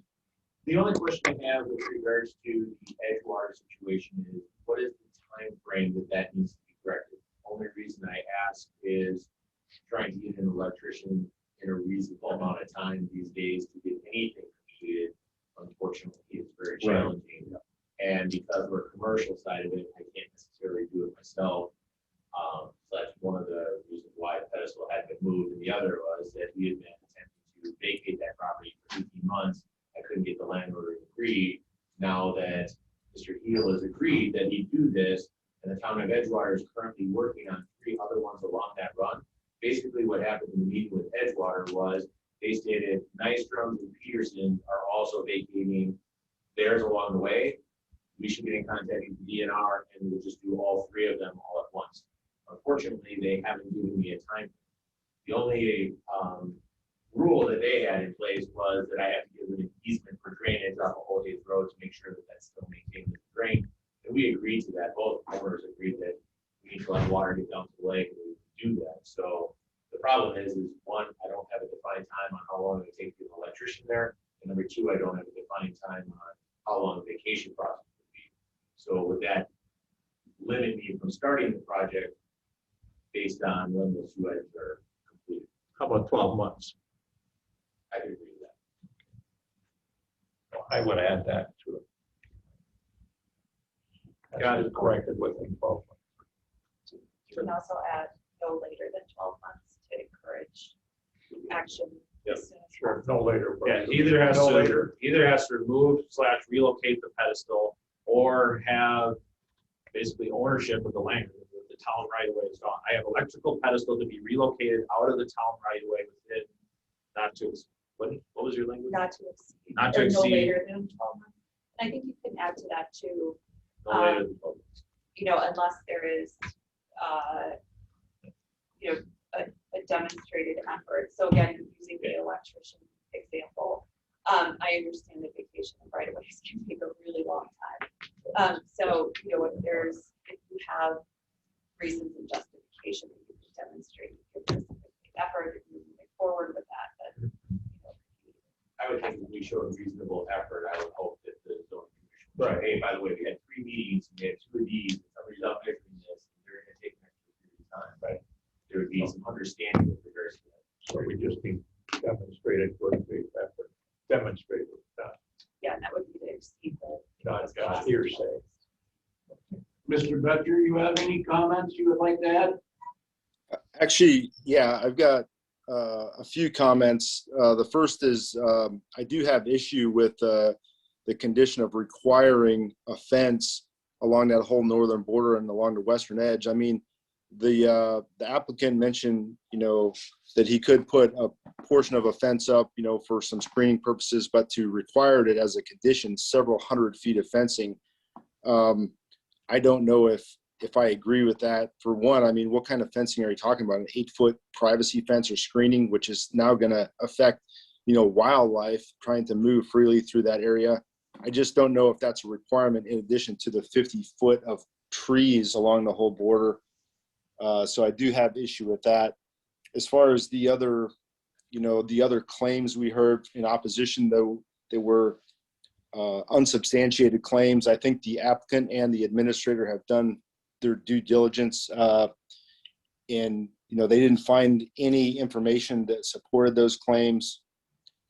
So, I mean, I think we're putting a lot of conditions on this applicant. So, I mean, I can agree with all those, but I do have issue with requiring the fencing.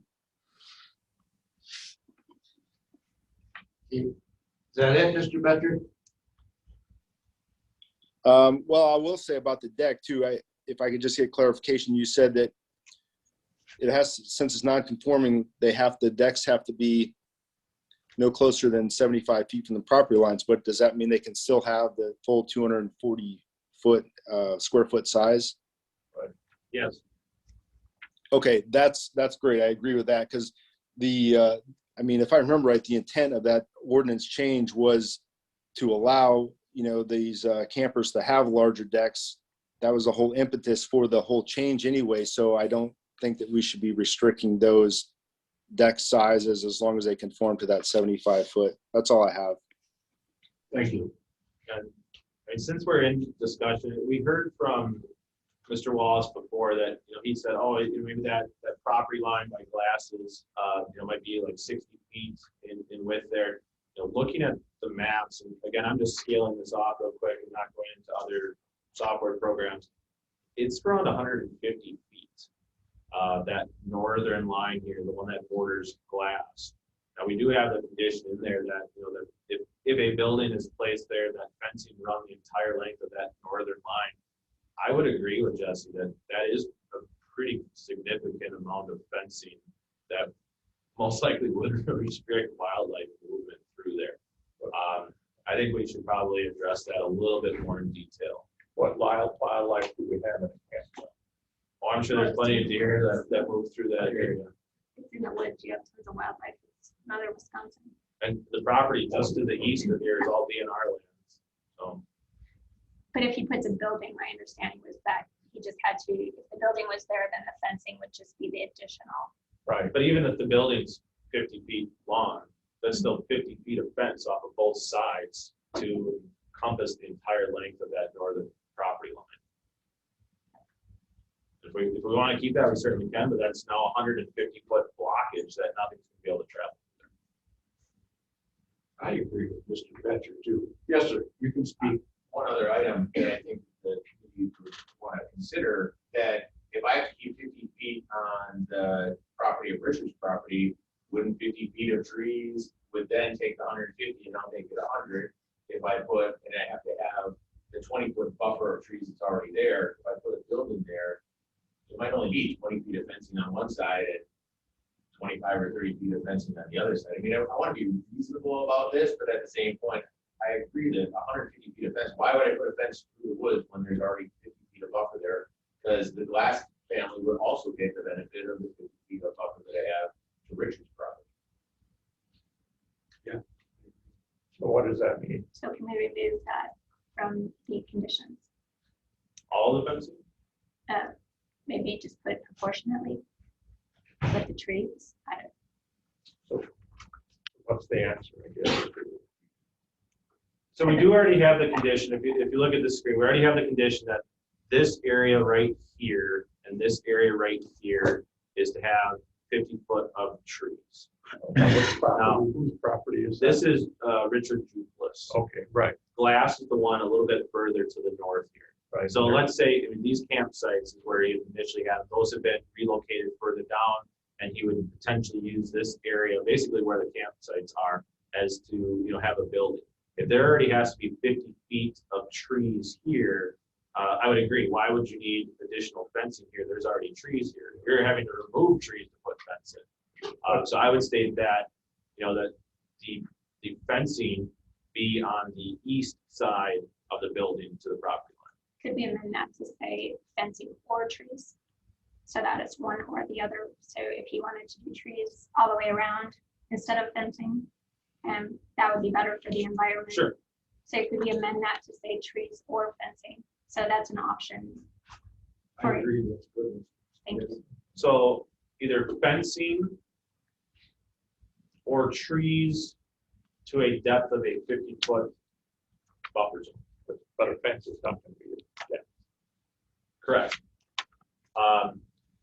So if you're having to remove trees for parking area or turnaround area for that building, if you're having to remove trees that are closer than 50 feet to either of those property lines, you're now having to install a fence. If you keep the trees, then you don't need fence. Well, there's 20 feet of trees already between the Glass property and our property, the entire length.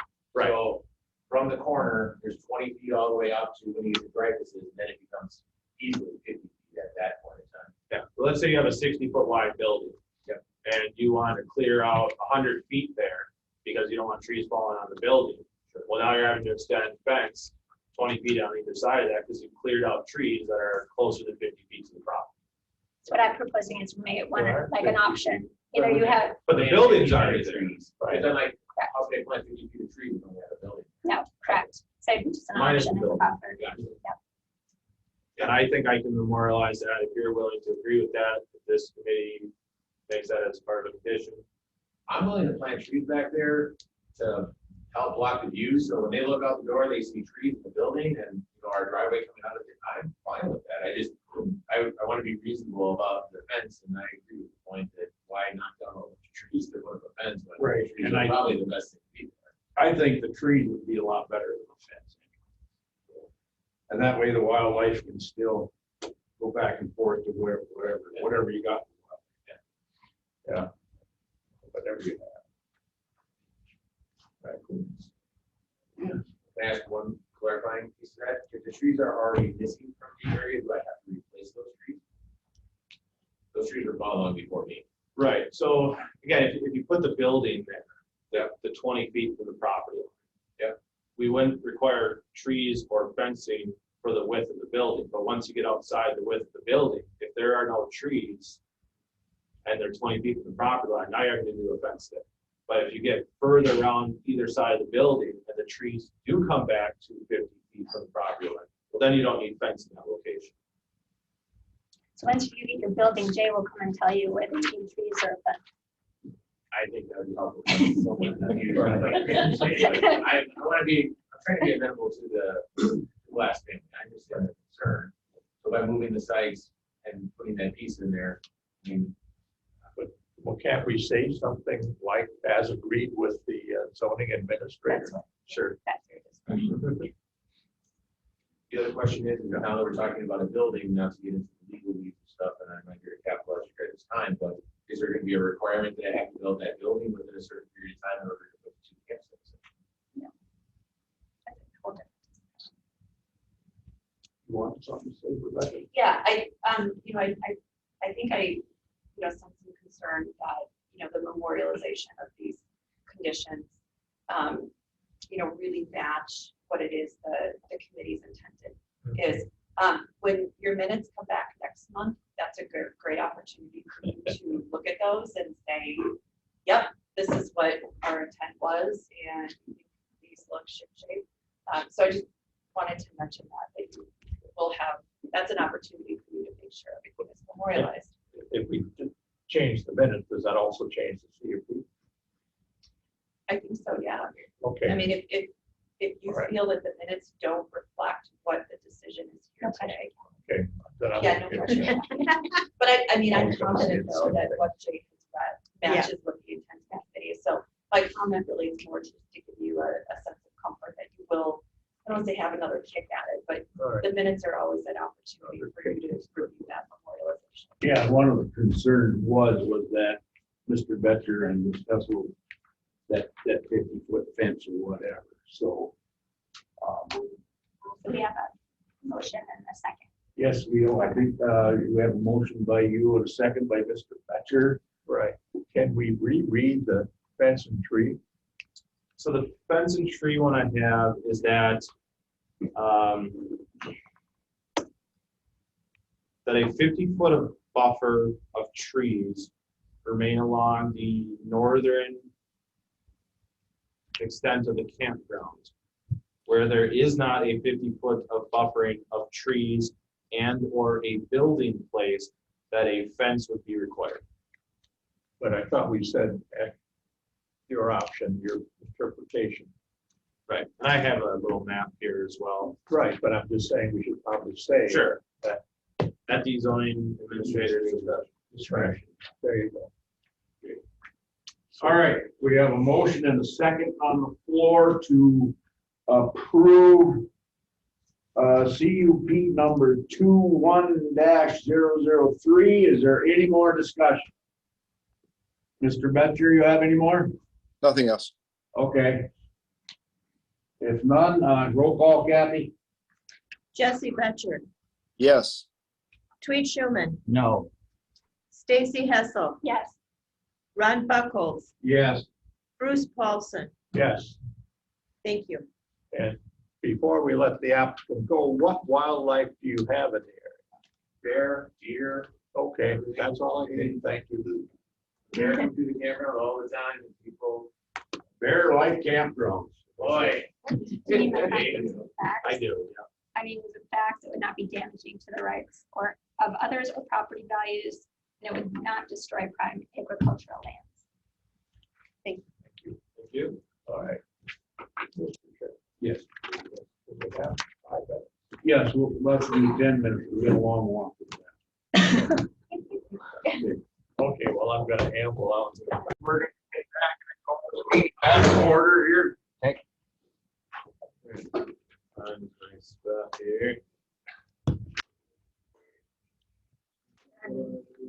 46-55. Yes, all right, this is a public hearing in the town of Round Lake, conditional use permit number 21-019. Owner David Stark, the buyer David Wegner, part of the northwest one quarter, the northeast one quarter, section 28, township 41 north, range 7 west, parcel 024-741-281201, 15 total acres zoned RR1.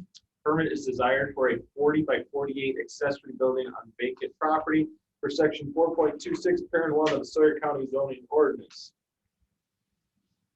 Let me get to it. There.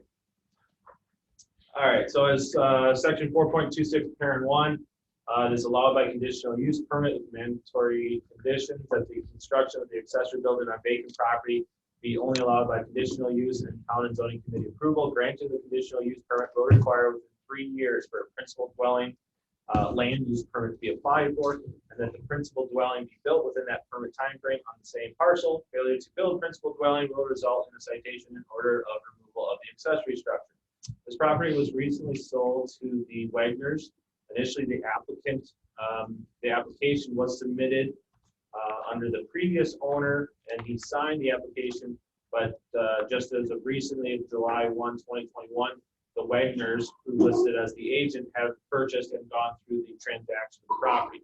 As per conversations with the Wagners, the conditional use permit is being requested to first build a 40 by 48 accessory structure or full shed on the property prior to applying for the building or the principal dwelling. The storage shed will be used to relocate household items immediately, and that Mr. Wagner and his family are relocating to the area after a job change.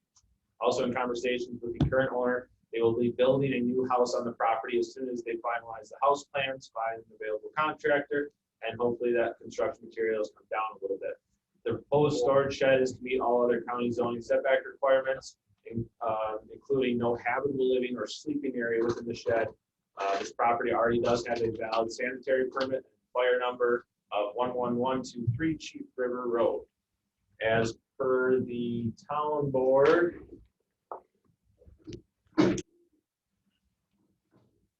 motion was approved. Ralph Hanson, Chairman, Virginia Tabak, Supervisor, Sharon Hack, Supervisor, Kay Wilson, Supervisor, Sandra Shara, Supervisor. No additional comments. Signed, Kathy McCoy, Town Clerk. There were 7 opinion letters sent out. 2 were returned, 1 with no objections, 1 with objections. I have objections to this. We are skeptical about the large building on an uninhabited parcel with such vague information. We do not agree that the construction of this building. William Donnelly. I have no objections to this. Nancy Hudson. I also have a letter submitted to the zoning committee from David and Stephanie Wagner. My wife and I are applying for a conditional use permit with Sawyer County to allow us to build a new 40 by 48 storage shed. The shed will be new and constructed on a completely wooded 15-acre parcel of land. This building will be about 700 feet from the nearest roadway within the woods. We have recently relocated to Hayward from Ashland, as I have obtained a new job at the Hayward Memorial Hospital. We need to build a shed immediately to our house to house our belongings as we prepare to build a new house on the land. We plan to build a new house as soon as we can find a contractor who's available. The land already has a new septic system, well, and electrical service on the site. We appreciate your consideration in this request to allow us to build a storage shed to store our belongings and recreational items. Timing is certainly an important consideration for us. As a contractor, we have found to build our shed has very limited window to fit our shed build in, as we are getting excavation and concrete work prior to erecting the shed. That is all. Okay. All right, I need a motion to go into public hearing on, let me see where we're at here. CUP number 21-019. Motion. Second. Okay, we have a motion by Mr. Schuman and a second by Mr. Paulson to go into public hearing on CUP number 21-019. All in favor, say aye. Aye. All opposed? We are now in public hearings. The applicant here. State your name for us, please. Good morning, everyone. My name is David Wegener. I'm here on behalf of my wife Stephanie and I. As you heard the application, we recently relocated to the Hayward area, purchased this property. We are now the owners of the property at 11123 Chief River Road. Looking to build a 40 by 48 foot full shed on our property, followed up immediately with a new home. So that's what we're asking for. Just need a place to keep our items. I have a boat and a camper and stuff, and we need to get those in, and then we'll start moving forward with a house build.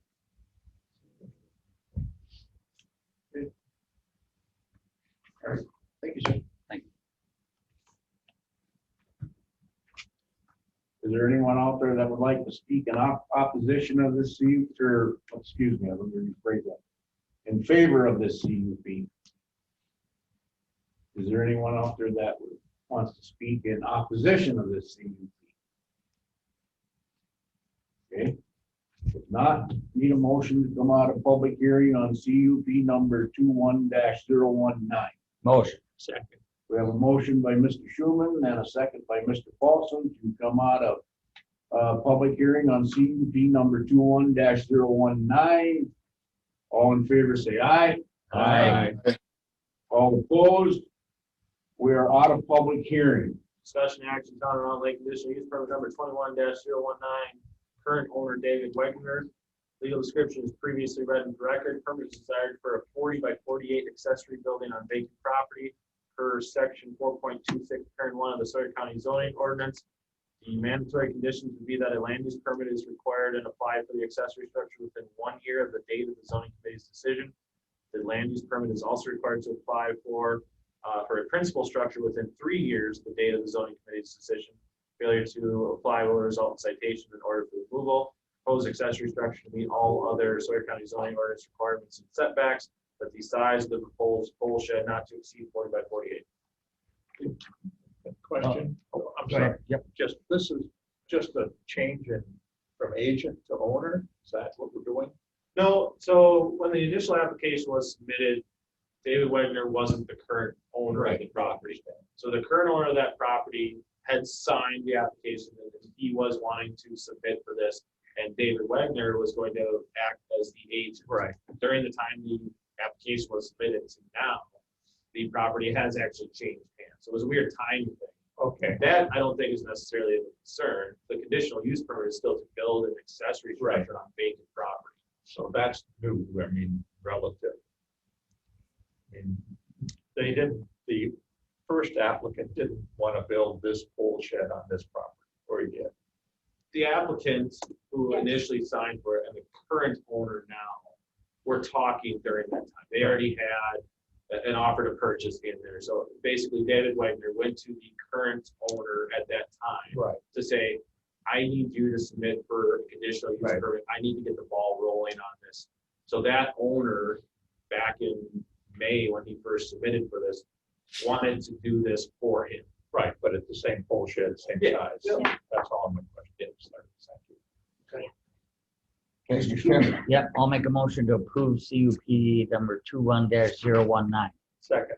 Okay, we have a motion by Mr. Schuman and a second by Mr. Paulson to approve CUP number 21-019. Any more discussion? Mr. Becker, anything? I mean, it's not relevant. I would just curious if there's already a driveway in place and where the permanent structure, the dwelling would be built. Would it be built close to the pole shed, or would it be all the way back at the property or closer to the road? It doesn't really matter for my decision. It was just a curiosity thing. Yeah, with that map up here, they started kind of in an area where they're looking at building in that location. The driveway does come in off of Chief River Road, kind of right in the middle, and they're looking at, from what I've gotten from the applicants, we can have the applicant come back up as well, but they're looking at building almost centrally located right in the middle of this property. Yep. Okay. I appreciate it. Thanks, Jay. Okay. We have a motion and a second on the floor to approve. Any more discussion then? If not, Kathy, we need roll call, please. Tweet Schuman, Yes. Stacy Hessel, Yes. Ron Buckholz, Yes. Bruce Paulson, Yes. Jesse Betcher. Yes. All in favor. Thank you. Thank you. Okay. Findings of facts then, it would not be damaging to the rights of others or property values. It would not destroy prime agricultural lands. And it would not create an objectionable view. Thank you. All right, moving on, this is the public hearing in the town of Draper, rezone number 21 007, owner Wilderness Products and Services, Inc., agent Linda Desatel, part of the northwestern quarter, the southwestern quarter, part of the southwestern quarter, the southwestern quarter, section 23, township 39 north, range 4 west, parcel 006-439-233203, 5 total acres zoned F1 forestry 1. Purpose of this request is to rezone from forestry 1 to residential recreational 2 to open a seed and feed store in a new building. Again, changing zone district of F1 to RR2 and then applying for a conditional use permit for the purpose of opening a seed and feed store in a new building. This would be as per the RR2 zone district, section 17.3, parent B, 3 and 13. This would be for a recreational service oriented use such as a shrub and tree nursery, or in this case, a feed and seed store. The CUP request will be heard next.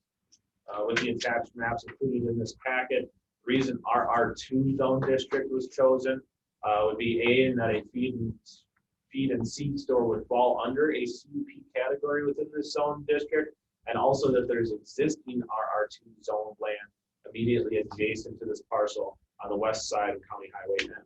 The only other zone districts in this large area, which if any of you are familiar with, Highway N and Draper, it's basically no man's land. All the other areas are on their zone F1 forestry 1. And in the forestry 1 zone district, this type of use would not be allowed. So again, request of zone district change and request of a conditional use permit. The town of Draper, as part of their comprehensive plan, shows its subject rezone request area on the future maps as forest residential. This category in the town has seen growth in residential development as anticipated to see additional activity. All the Highway M corridor shown is shown as forestry residential. The applicants already have a primary residence on an adjacent parcel right next to this area. Per the town, motion was approved. Brenda Eldler, chair, William Heath, supervisor. The plan and proposal we reviewed by our 5-member plan commission prior to the town board's decision was also approved. 2 neighbors submitted favorable comments. We believe that request should be approved and that the town of Draper will benefit greatly from this business. Elizabeth Klein, town clerk. There were 3 opinion letters sent out to return, both with no objections. I have no objections. As our property is used for recreation, we don't believe that this proposed change in zoning would adversely affect it in any way. As a community member, we want to encourage work and especially small businesses. Gerald Rosener. I have no objections to this. Timothy and Deborah Hofstadter. That is all. Okay, committee, before we go into this public hearing, when we do these, we're going to be approving or disapproving the CUP and the rezone separately, so everybody's aware. Okay. Thank you. All right. All right, I need a motion to go into public hearing on rezone number 21-007. I'll second that. Okay, we have a motion by Mr. Paulson and a second by Ms. Hessel to go into public hearing. All in favor, say aye. Aye. Aye. All opposed? We're in the public hearing. You're gonna be the guest speaker? I guess so. Okay. Linda Desatel, Wilderness Products and Services, 546 North County Road M, Loretta, Wisconsin. We're basically building a 40 by 60 building. Part of it's going to be a seed and feed store and part storage. We do wholesale now. We're just going to do retail, adding retail onto it. That would be a good thing up there. Oh, yes.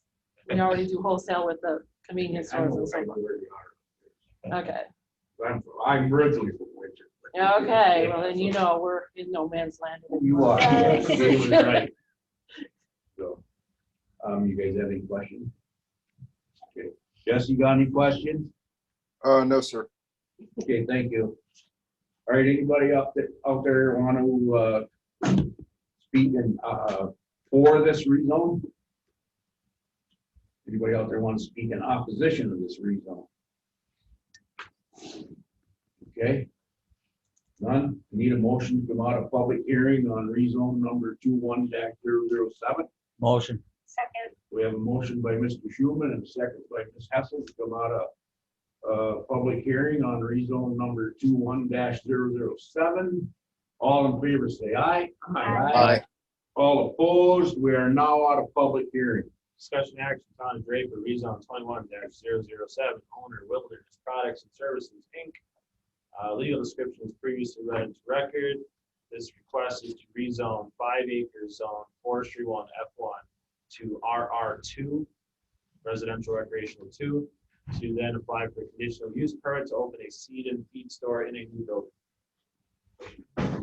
Okay, well, I'll make a motion to accept this rezone application. Okay. I'll second that. Okay, we have a motion by Mr. Paulson and a second by Ms. Hessel to approve the rezone number 21-007. Any more discussion? Mr. Metcher? Nothing. Okay. Dot, Kathy, roll call, please. Stacy Hessel, Yes. Ron Buckles, Yes. Bruce Paulson, Yes. Jesse Betcher, Yes. Tweet Schuman, Yes. all in favor.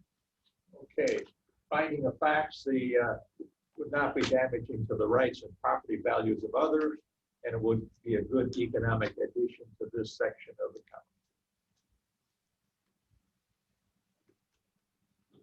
Okay, all right, moving on, this is a public hearing then for conditional use permit number 21-018.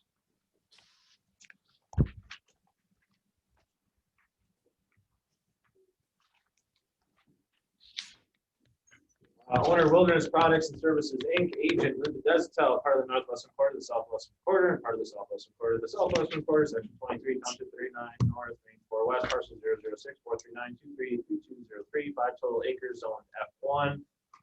Purpose of the request is to open a feed and seed store in the building. The CUP is subject to rezone 21-007 for zone district approval. That would need to also have county board ratification for the zone district change of F1 to RR2.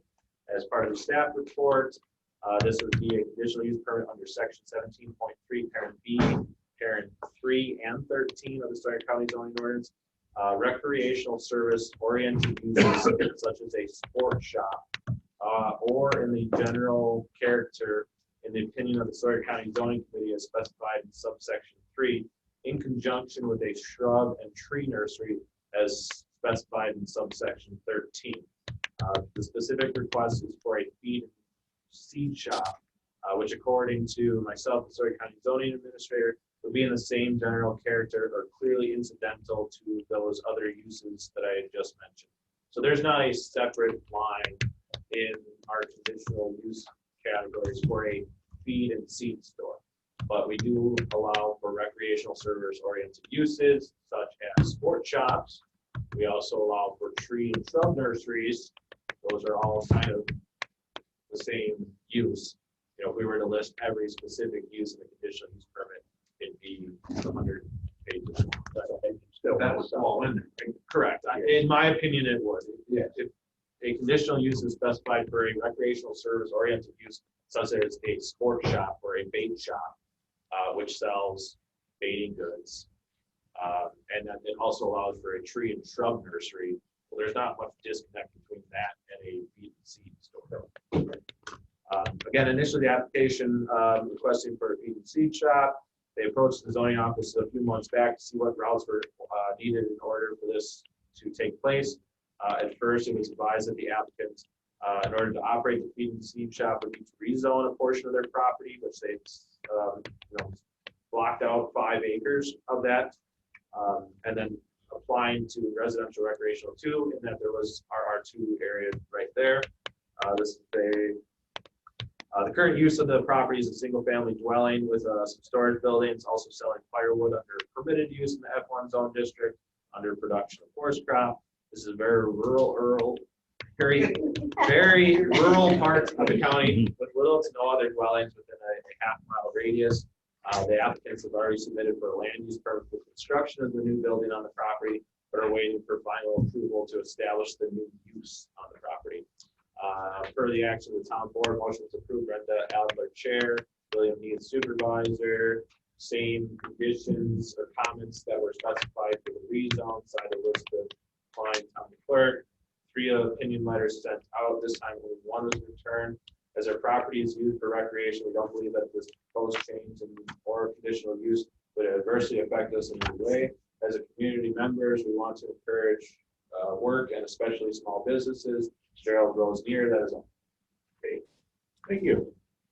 All right, I need a motion to go into public hearing on CUP number 21-018. So moved. Second. We have a motion by Ms. Hessel and a second by Mr. Paulson to go into public hearing on CUP number 21-018. All in favor, say aye. Aye. All opposed? We are now in public hearing. Can I call you Linda? Is that all right? Yeah, go ahead. Would you like to come up and speak on this again, or is it just? Ditto? Ditto. Okay. That works for me. Okay. All right, is there anybody out there that would like to speak for this? Favor this CUP? Is there anybody out there that would like to speak opposed of this CUP? Okay, not. I need a motion to come out of public hearing on CUP number 21-018. Motion. We have a motion by Mr. Schulman and a second by Mr. Paulson to come out of public hearing on CUP number 21-018. All in favor, say aye. Aye. All opposed? We are now out of public hearing. Discussion action, Tom Gray with conditional use permit number 21-018, owner with Wilderness Products and Services, Inc. Legal description is previously read into record. This CUP is to open a seed and feed store in a new building. As per my staff report and for potential conditions of approval, that that approval, the final ratification of the zone district change be approved at the county board level. All other federal, state, county, and town regulations must be complied with. No vehicle parking is allowed on County Highway M. Normal business hours will need to be maintained, and any signage will need to meet the Sawyer County zoning's sign provisions. Okay. Thank you. Yep. All right. Committee? I'd like to make a motion to approve CUP 21-018. Okay. Second. Okay, we have a motion by Ms. Hessel and a second by Mr. Schulman to approve CUP number 21-018. Any more discussion? Does that include the conditions that Jay It had? does include the conditions read in the staff report by Jay. Any questions, Mr. Betcher? No questions. Okay, thank you. No more discussion? All right, roll call, Kathy? Bruce Paulson, Yes. Jesse Betcher, Yes. Tweet Schuman, Yes. Stacy Hessel, Yes. Ron Buckles. Yes. Thank you. Findings and facts is that it's awesome that people bring their economy to our county. Okay, it would not be damaging to the rights of others or property values. Thank you. Moving on, this is a public rehearing in the town of Hayward, rezone number 21-003, owner Sinkhole Investments LLC. Owner Matthew Sink, part of the southeast one quarter, the southeast one quarter, lot 2, CSM number 8246, section 24, township 41 north, range 9 west, parcel 010-941-244406, 18.82 acres, zones residential recreational 1. Also the northeast one quarter, section 25, township 41 north, range 9 west, parcel 010-941-251101, 40 total acres, zoned agricultural 1. Zone district change from agricultural 1 and residential recreational 1, a total of 58.82 acres to be rezoned as residential recreational 2. Purpose of this rezone is to build a campground. With granting of the rezone to residential recreational 2, the owners would then apply for conditional use permit for the campground. Again, the purpose of the request as part of the staff report would be a zone district change of agricultural 1 and RR1, resulting in a total of 58.82 acres to residential recreational 2. The owner will then be applying for a conditional use permit, which will be heard next, for a 100-unit RV site campground, including an additional 10 camping cab units, a maintenance building, and a lodge check-in building. This is a rehearing of this rezone case. Initially in March of 2021, the zoning committee approved this rezone case by a vote of 4-1. This case then went on to county board in April for final ratification. At that time, the Sawyer County Board of Supervisors voted that the rezone be referred back to zoning committee once the zoning committee has reviewed additional future land use plans for a campground, accompanied by a conditional use permit. The applicant has now submitted plans for the future campground in the way of a 100-unit RV site campground, excuse me, including an additional 10 camping cabins, a maintenance building, and a main lodge check-in building. Additional details of the campground will be further discussed during the CUP case, but the corresponding documents are also included in this rezone packet. The rezone case is requesting the rezone of 58.82 acres to RR2. The proposed rezone would result in conforming lot dimensional requirements. This is the only, there's only one small zoned RR2 portion of land in this immediate vicinity. That other parcel of land that's zoned RR2 was done back in 2019, and it was for the purpose of constructing the Berkey Bridge over Highway 77. There's only 1.2 acres. There's no other RR2 zone property within a 5+ mile radius from this area. This may be viewed as spot zoning, but spot zoning is not necessarily illegal because such zoning is not necessarily inconsistent with the purposes for which zoning ordinances can be passed. However, rezoning should be consistent with long-range planning and based upon considerations which affect the whole community. Therefore, spot zoning should only be indulged where it is in the public's interest and not solely for the benefit of the property owner requesting the rezone. The applicant stated at a previous public hearing meeting, this campground operation would be more of a niche market, tailored to those wanting to enjoy the nearby American Birkfire ski trail for biking access, as well as nearby ATV trails, thus serving the community.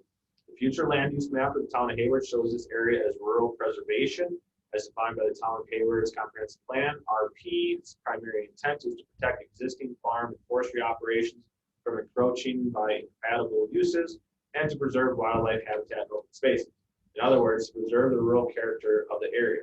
The town plan, comp plan further goes on to state that development shall be located in order to minimize the fragmentation of productive agricultural or forest lands and minimize the disruption to existing uses.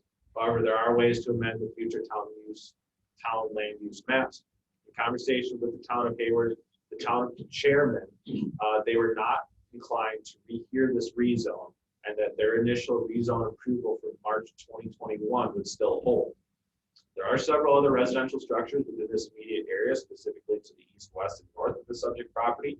The NRCS USDA web soil survey shows this, the area of this, majority of this area as not having prime agricultural farmlands due to slope criteria that are on the property.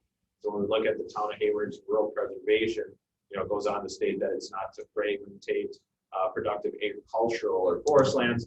Again, NRCS USDA is not showing this as prime ag. As part of the town's rezone, again, this would be the rezone that was heard in March of 2021, and again, conversations with the present chairman, they did not want to rehear this, and that motion was approved still from Jeff Holmuth and Gary Gedhart. It would be compatible with other surrounding uses and the area, signed Brinham Town Clerk. This is for the rehearing petition letters that were sent out. There were 8 opinion letters sent out for the rehearing. 2 of those were returned, 2 of those with objections. And I'll ask you, Mr. Chairman, if you want me to reread any of the other letters that were sent out back in March. 8 opinion letters, again, were sent back out in March. 6 of those were returned in March, all 6 with objections. Now, during the rehearing, only 2 of them were returned with objections. Would you want to hear them? I think we should just hear what's The current one. Current one. Okay. I agree. I have objections to this. As stated before, the location is not good for either campers or neighbors. It is very hilly, which would necessitate much landscaping removal. There is no entertainment for campers.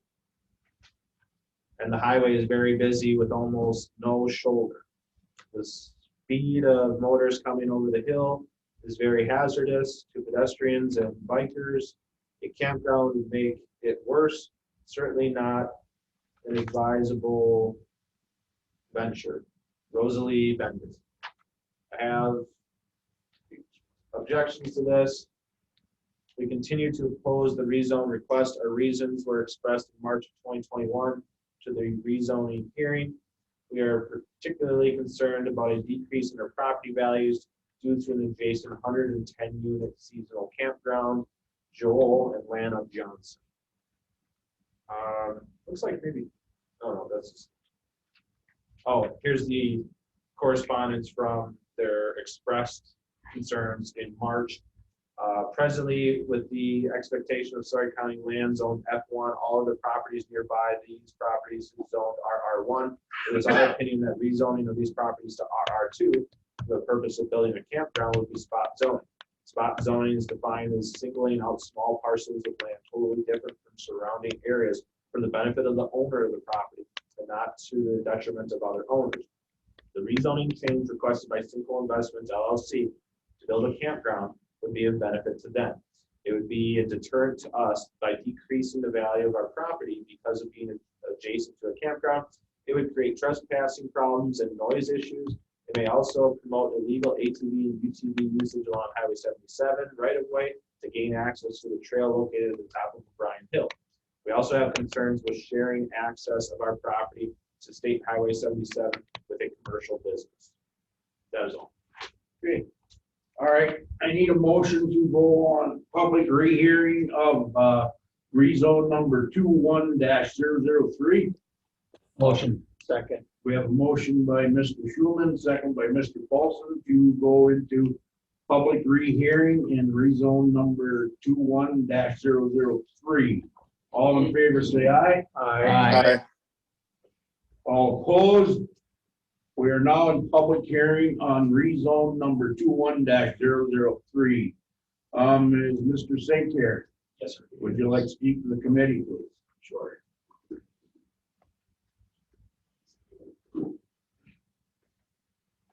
First, I'm Matt Sink. I'm the owner of Single Investments LLC. I'm the guy trying to build a campground along Highway 77.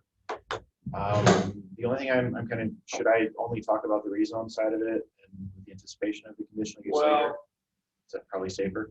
Yeah, I would just do the rezone, and then if you want to speak on when we get up to the CUP also. Okay, sure. Yeah, thank you. Anyways, as you can see on the board, this is the property that I've personally picked to be a future campground. As far as it has a lot of advantages that a lot of other campgrounds that we've already had existing in the county just doesn't have. It caters to a completely different audience. I've heard the discussion that campgrounds are mini cities, and a lot of those campgrounds that exist are essentially that, where they're meant to keep their campers there on the property, restaurants, things like that. This one's a little bit different. We're trying to build a spacious campground. We're trying to get people on our trails, into our shops, trying to really experience the area, not just like congested. So with that in mind, this property was actually the best thing that I had picked out for it. I shopped around quite a bit. The terrain doesn't really make the property great for just about really anything else other than, recreation. With that said, actually, Jay, you're getting right to where I'd like you to be. That picture wasn't really the best, but as far as like the terrain. Oh, this, it's tough when you're. I do have a zoomed out to that extent. It looks pretty difficult to read those elevations there, but there's definitely some undulation in that property. Yeah, and maybe if we can go to like a another one that didn't show the topography. Oh, sure, yeah. Yeah, maybe that might work. I can kind of show a little better. Like that one. Yeah, I like the one that we had to begin with, maybe. Yeah. Yeah, Just perfect. flagging, there it goes. It doesn't really show just how much of a variance there is in the topography, but realistically, there's a section down here that just is flattest of the land. It's also, the majority of it's old growth, so it's great for having a campground away from any other houses, any other structures, the ones that were addressed in the letter. House here, house here, house here, house here, house here. Where the majority of all the campsites that we're proposing are all gonna be on the south 40 acres. Undeveloped land, undeveloped land, undeveloped land. In fact, we even have Berkey Trail here. We have the Snowmobile Trail 31 here, and then all this is county. So as far as to be the least invasive, this is where we sought to put a campground just because of that. The other advantage is because Highway 77 has a natural, essentially it's 3 lanes wide there. 2 lanes gives it a generous slowdown. So that's actually very nice for any RVs that are wanting to pull in coming from the Hayward side along here. So it's going uphill, you know, you don't have to worry about carrying a lot of speed going down a hill, and that part makes it great.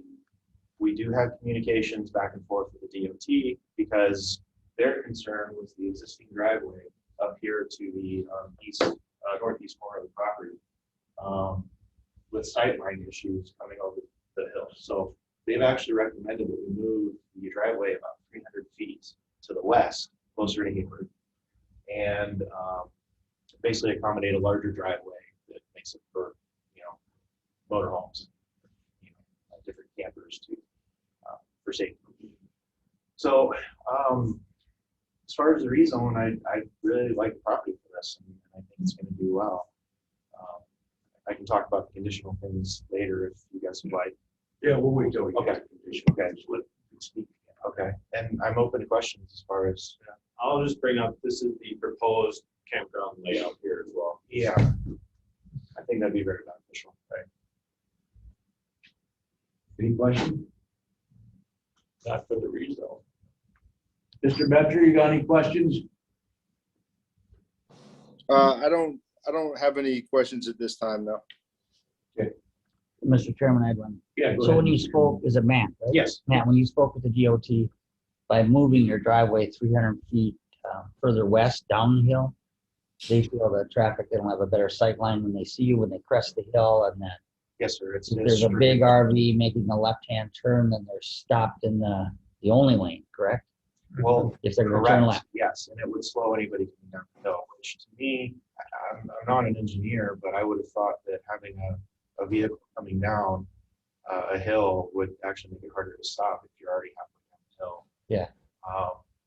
Honestly, I was going to discuss it as part of the conditions, you know, when we're into that phase, but safety is like a big thing for me, and it's one of those things that I would even put up personally, like as a sign that would encourage right-hand turns only, but it would encourage large motorhomes to go uphill and use what's left of that lane, and possibly turn around in either Highway K to come back on the 77 or to take B back into town.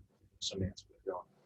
And there'll be no congestion on your driveway there to stop traffic halfway out in the highway or anything. They're gonna be able to pull in, go somewhere before they hit a building where you gotta check in or No, something. yeah, there is no, in fact, this, you know, there's quite a generous property. In fact, if you want to take this as a reference, it's 75 feet. From the end of the property, Highway 77, it's got actually like a large valley. There's telephone poles on the county side, or the state side. And then on my property, we're talking several hundred feet before you get to the lobby building. So it's actually very conducive to safety.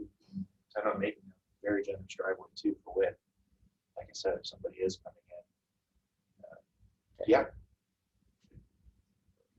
Thank you. Oh, yep. Good. Actually, I do have a quick question, Mr. Chairman. Go ahead, Mr. Betcher. Yeah, so it was mentioned about trail access, but then I'm reading through your some of your notes here, and would you be able to get access to the marked UTV, ATV trails from your property without having to drive along the shoulder of Highway 77? Yes, sir. In fact, I was hoping to talk about that with the conditional use. Jay, would you mind scrolling down just a little bit more? So, I don't know if you can see this, but. Oh, just on that. Oh, yes, just on that map. I just couldn't see it. On that specific map where I have the 75-foot mark, where it's the UTV only. What I'm asking for the conditional use is one main trail to be along that edge of the property that already exists.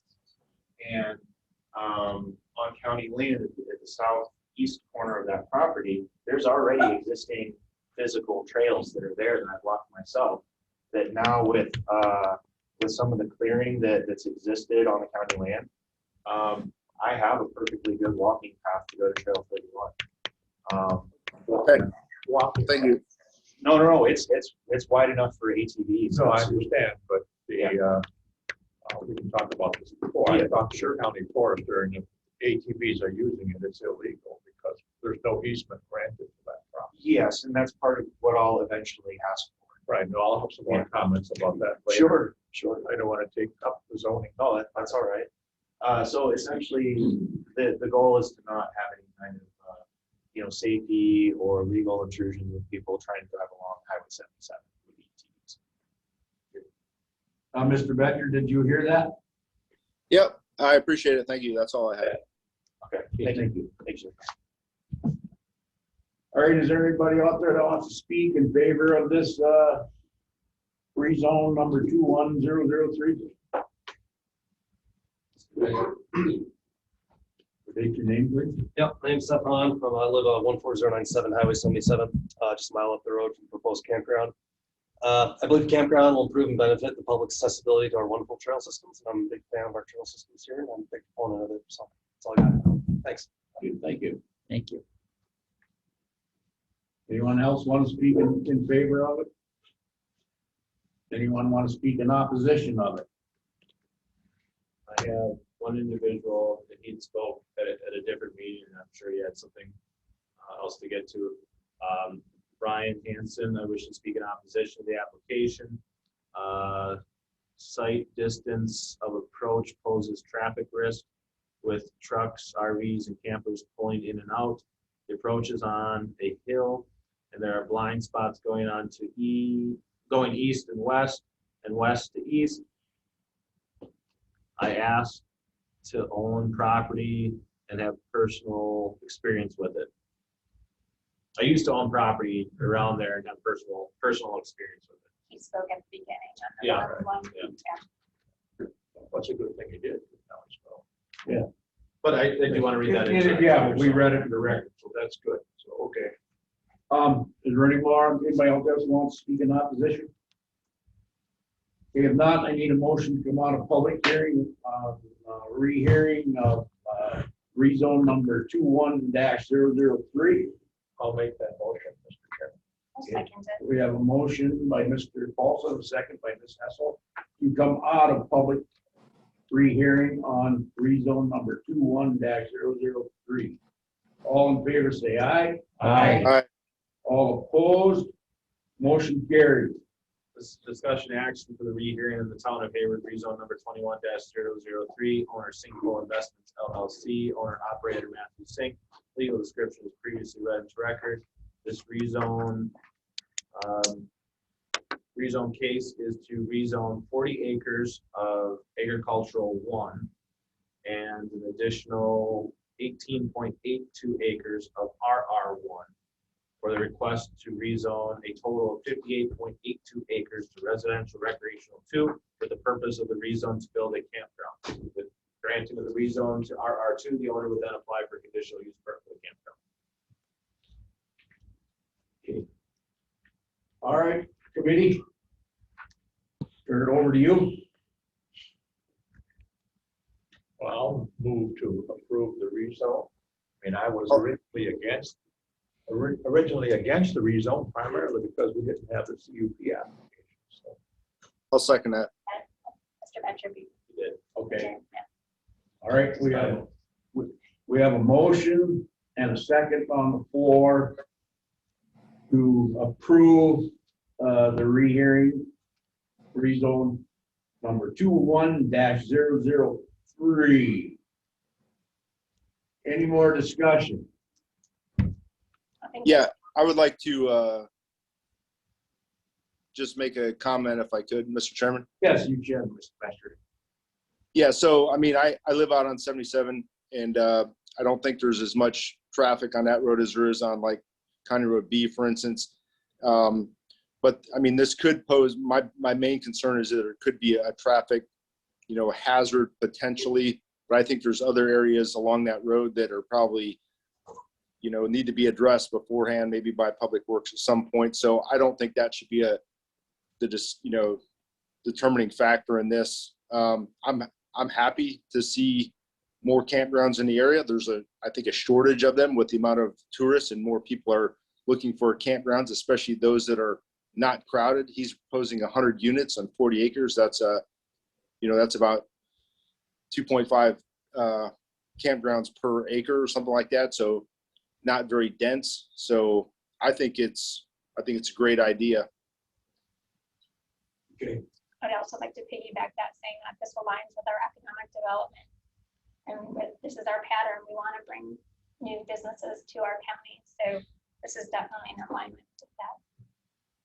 Okay, we have a motion and a second to approve. Any more discussion? Yeah, I guess I have one, Mr. Chairman. Go ahead, Mr. Schuler. Matt, I know I asked this probably in an initial meeting. How are we gonna get bikers and hikers to the, like, Hatchery Park Trail or the Circle Trail? We will provide a shuttle service Oh, yeah. similar to what the other ones do for like 2 days. Some of those other kayak.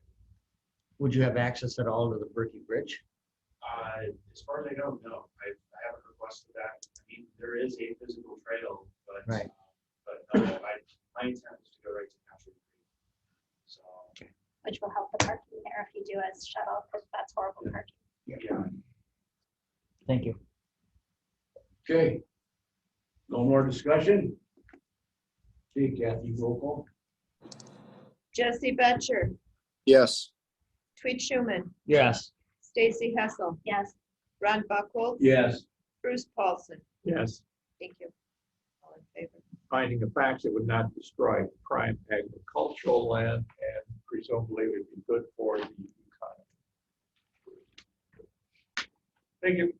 This is a public hearing in the town of Hayward, conditional use permit number 21-017, owner Cinco Investments LLC, Matthew Sink, owner, part of the southeastern quarter, lot 2, CSF number 8246, section 24, township 41 north, range 9 west, parcel 01094124446, 18.82 acres, zoned RR1, and northeastern quarter, section 25, township 41 north, range 9 west, parcel number ending in 1101, 40 total acres, zoned agricultural 1.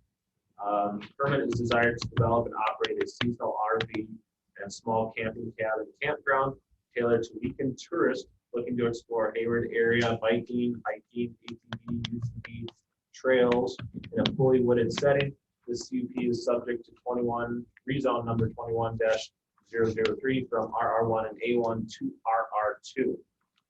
As part of the staff report.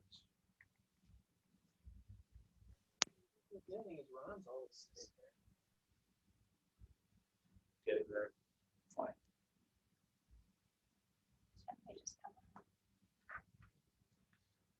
All right, the permit is desired for a new campground operation. Request would be for a 100-unit RV site campground, including an additional 10 camping cabin units, a main lodge, check-in area, and a maintenance building.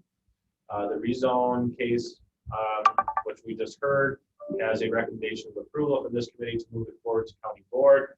Assuming approvals of a zone district change, the applicant would seek approvals through this conditional use permit. As per Nature Calls campground proposal, the 100-unit RV site would be located on the southern 40 acres of the parcel and would be transient sites or non-seasonal sites. There would be several shower and bath houses for these sites that meet the requirements of ATCP Chapter 79. At this point, these campsites would have only electric hookup and would not have a water and sewer hookup. There would be a proposal for a dump station near the entrance of the campground, again meeting the requirements of ATCP 79, and under Safety and Professional Services 383 Chapter for sanitary dump station requirements. All aspects of the proposed campground RV site layout would meet the current requirements of the newly adopted Sawyer County zoning ordinance, Sawyer County zoning campground ordinance.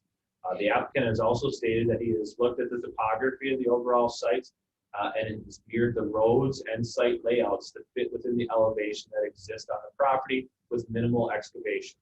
If the property was to undergo earth disturbance in excess of 1 acre, an additional stormwater management plan from the DNR would need to be filed for.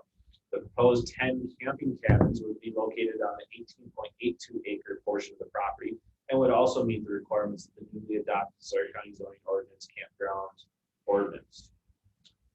These camping cabin type structures would also require a land use permit from the Sawyer County zoning department. The main lodge and maintenance building would also require approval through this CUP process, but would require a land use permit, would also require a land use permit from the Sawyer County zoning and conservation department. If the use of the lodge was anything other than a lodge or what is specified in the Nature Calls campground proposal, an additional CUP would need to be granted for that different type of specified use. Meaning that if there was to ever be a bar, restaurant type of establishment located there, it would need to seek further CUP approval. As per the town board,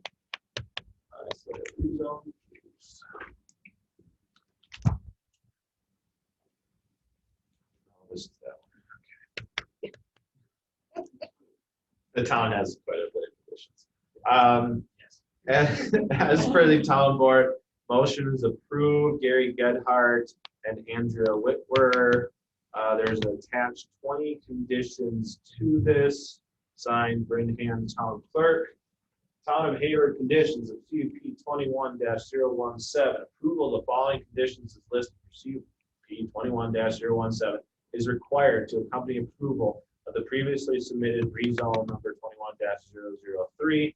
Approval of the rezone application has been approved by the town of Hayward and is only conditional until approval of these conditions is listed without change unless approved by the town of Hayward by the Sawyer County Zoning Committee. Any current or future request for removal or change of any conditions listed shall require town of Hayward approval. These conditions must be recorded on the property listed CUP 21-017 as deed restrictions in the Sawyer County Office of Register of Deeds. Campground will comply with all requirements of Wisconsin Administrative Code ATCP 79 campgrounds and Wisconsin Stats 97 for food, lodging, and recreation. All permits, fees, campground plan approval, and inspections required by the State Department of Agricultural Trade and Consumer Protection must be obtained. Maximum number of sites in campground is limited to 100 campsites and 10 camping cabins. Footprint of each site is to be a minimum of 50 by 50. Maximum of the included total of all sites of CUP 21-017. Setbacks. Any site, including but not limited to camper, parking lot, trailer, tent, or seasonals, must be a minimum of 75 feet from property lines. Water park, water features, ATV parks, or similar separate uses are not allowed. One main ATV/UTV access trail is allowed to connect the Sawyer County ATV/UTV trail systems if permitted by Sawyer County, would most likely be Sawyer County Committees of Jurisdiction. No mobile homes allowed, only recreational accommodations included but not limited to travel trailer, park models, campers, tents, and other similar temporary facilities. No long-term camping allowed. All lighting must be down lighting. Any signage must comply with Sawyer County Zoning Ordinance Section 5.0 dated December 17, 2020. All wastewater and septic systems must comply with the state of Wisconsin and Sawyer County regulations. All provisions of the Sawyer County Zoning Ordinance Section 6.6, which will be newly dated as of June 17, 2021, shall be considered as minimum requirements. All ingress and egress shall comply with DOT, State of Wisconsin, Sawyer County, and Town of Hayward regulations. Sites can only be operational to the public from May 1 until October 15th. A manager or designee must be available on site within 1/2 hour, 24 hours per day. Quiet hours will be Sunday through Thursday, 10 p.m. to 8 a.m., and Friday through Saturday, 11 p.m. to 7 a.m. No fireworks or firearms are allowed to be discharged on the property. That is the Town of Hayward conditions as set forth in their CUP approval. There were 8 opinion letters sent out, 2 were returned with objections. Have objections to this for all the same reasons as previously stated in the rezone request. Rosalie Bender, have objections to this.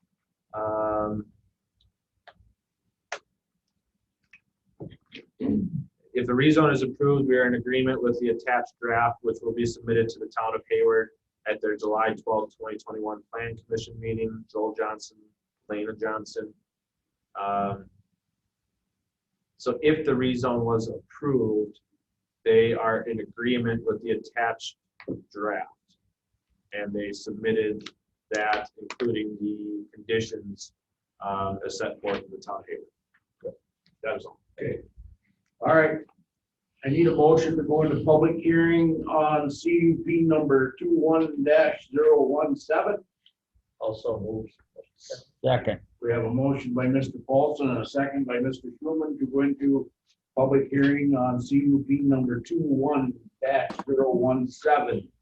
All in favor, say aye. Aye. All opposed, we are now in public hearing. Okay, Mr. Singh, you're up to bat.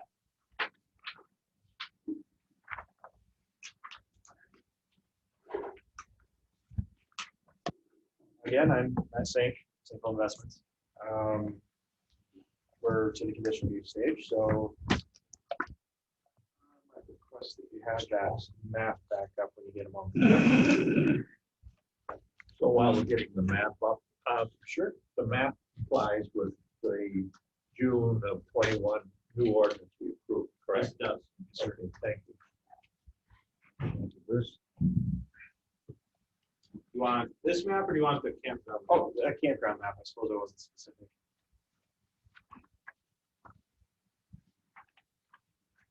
When in doubt, put more maps. Yes, which I do on a continuous basis. For those that haven't noticed that yet. Maps are good. Campsite and building plan map. Okay, so now officially we can talk about the layout. There's actually a lot of thought and process in how to get the roads to match with the topography. But as far as like the compliances and the property setbacks, that was actually kind of got lucky that even with your approvals, that was where we were going to planning on building anyways. Who laid it out for you? Actually, most of that was me. Okay. By So walking the trail. You didn't hire a surveyor or anything like that? Kind of hard to find right now. I apologize for that. Okay, so this is, all right. Which also by the state requirements, that's for a map, that's all they require as well. Back, no, I understand. But as far as like the location, most of this land is a lot flatter compared to the rest of it. So that's why this was so great. But it does have a gradual slope out to the west. So there aren't even many places where water pools up or pockets. It's actually quite good ground for that. As far as the roads, we were really concerned with RV traffic as well, and camper traffic. So we have arrows that kind of signify the whole idea is to get sort of the counterclockwise view from here, one-way traffic. The cabins are, I suppose we could probably talk about some of the, this is in the further pages, we have what the buildings are proposing for cabins. So on the cabin, you say that there's no water, gas, or sewer hookups allowed? Correct. So there's no bathrooms for the people in the cabin? And they have a bathroom in the center of that. Like the bathroom isn't included in the cabin because that's actually a requirement for campground cabins. So help me with that. So all I can have is electricity for the cabins. Okay, all right, so they would have to use the bathroom that. Yes, sir. The community bathroom. Yeah, which there will be a shower house and actually. Right, no, I've seen the picture of that. Yeah, I'm trying to do a little different than most campgrounds as well for the shower houses. They're individual lockable stalls. Okay. So again, for some of the, we'll call it response to COVID, we're trying to keep these as sanitary as possible.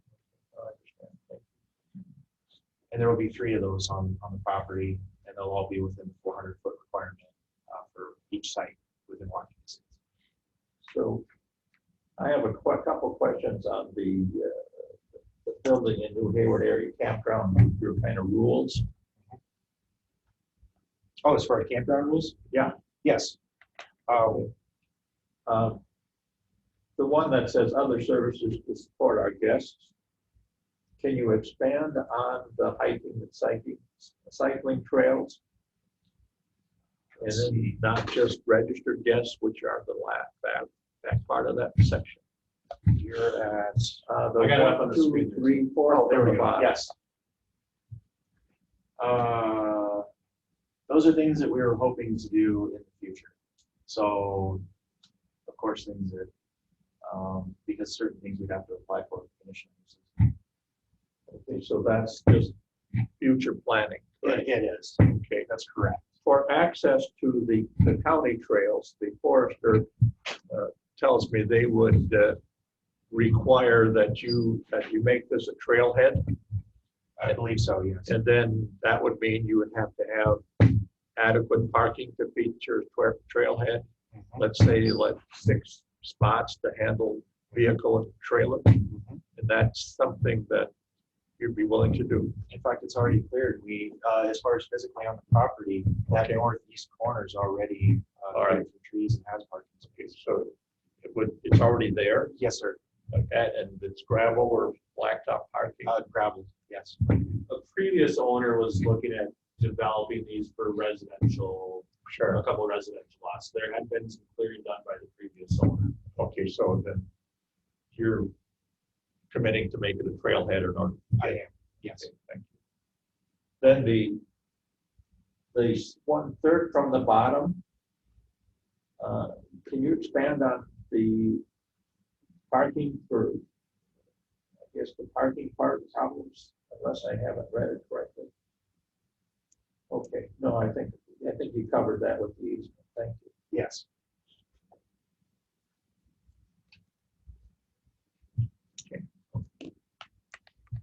Any other questions?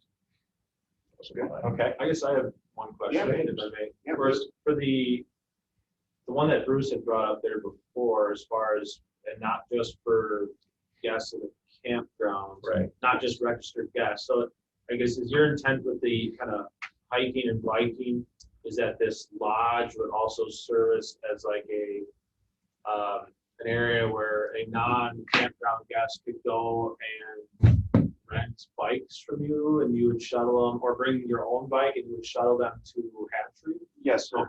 Yeah, but I would still have to apply for additional sporting permit. I believe so. For what? For if I was doing the rentals, correct? I'd have to do some research. I don't want to get put on the spot with that. That's fine. I'd have to look into the ordinance to see if that would require additional cop, or if it's something as a permitted use for a potential rezone in that district. Okay, well, that'd be good to know. But we're just voting on the presented information, Correct. not the future information. Right, yes. Matt, have you really thought about this public trailer access you're gonna have to provide for this trailhead they're talking about? Because you're gonna have unregistered guests that just coming in to Correct. park at this trailhead.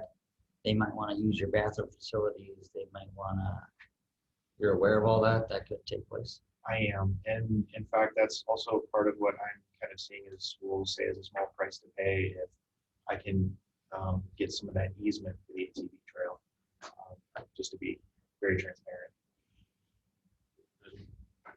Personally, being on that trail system, not only like a mile from there, there's already a trailhead on Chippewa Trail. There is.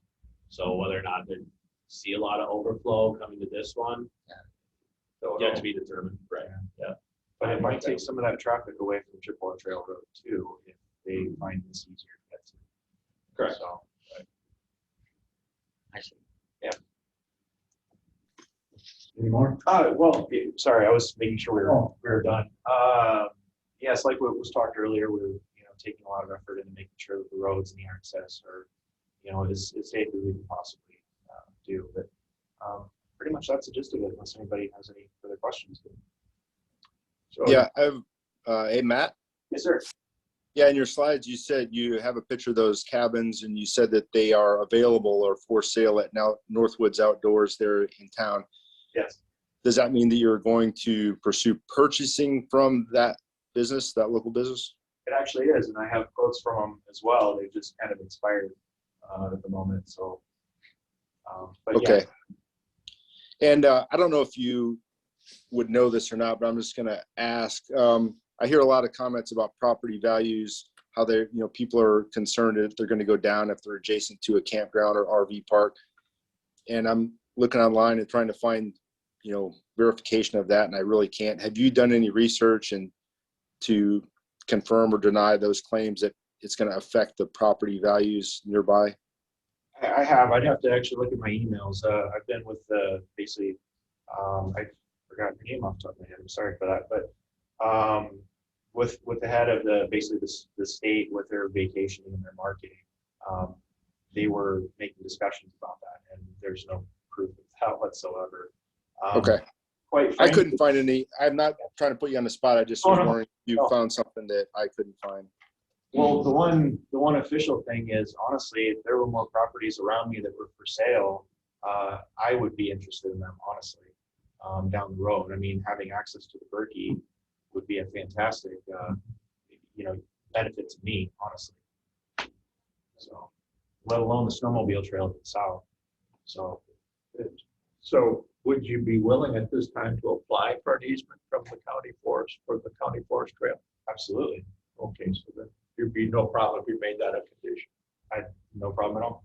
Thank you. I suppose the one thing to bring up is the township was very clear that if there was any changes to the conditional use, that they'd have to go through the approval as well. Yeah, well, that was going to be my question from Jay after you finished your testimony. It is pretty much the sole source of the campground, so Right. it'll be my lifeblood, honestly. Right. So Jay, you want to comment on that? Does the town have to approve any changes that we make? So the town has on their conditions that an ATV, UTV park, that is not allowed. And that's not what this is. This is, a trailhead and access. And even on their conditions here, they have one main ATV, UTV access trail is allowed to connect with Sawyer County ATV, UTV trail system. So that they've already listed as part of the conditions. I don't think that would have to go back to the town at all. Okay, really just to secure easements with the county to have that as a dedicated access. I don't see anything in the town here that we can go back to them for that. Okay. But they've already listed it as part of an allowance with their conditions. But on a broader issue, we have to go back to the towns on everything. We change from what they stated in their. If you approve this conditional use permit with those conditions that the town put on, which again, you don't need to follow the town's conditions on that. Right, you can make your own conditions. They have in here that, one of those conditions that any current or future request, removal, or change of any condition shall require town of Hayward approval. You could strike that from your conditions that the county puts on. But are they asking for him to get approval? Not necessarily, just to go through him. For him to go through the town and not skip them and come to the county. That's what I'm reading that as. Yeah, that they just want to make sure that they approve it before it comes to the county, not that he would skip them and just come to the county direct. I would assume that that's what this is getting at, but again, these conditions are recommendations. That's correct. And that this zoning committee does not need to accept some, any, or all of the town's conditions, or you can add to the town's conditions. This was what the town would like from you, the zoning committee members, to be implemented as part of the general conditions. But again, these are recommendations which you can or cannot accept. Philosophically, though, I'm a strong believer in local I would control. agree, but I don't think we want to take anything away from the town. But for the current issue that we're talking about, as far as the trailhead, that doesn't need to go back to the town, because they've already. Okay, fantastic, thank you. Or allowed it, I should say. And you're okay with all of that? Yeah, obviously I've come to this stage. I'm good with the conditions. All Let right. me invest a little bit. Yes. Go ahead, Mr. Schuman. Matt, I guess really my only major concern is vehicles headed west on 77.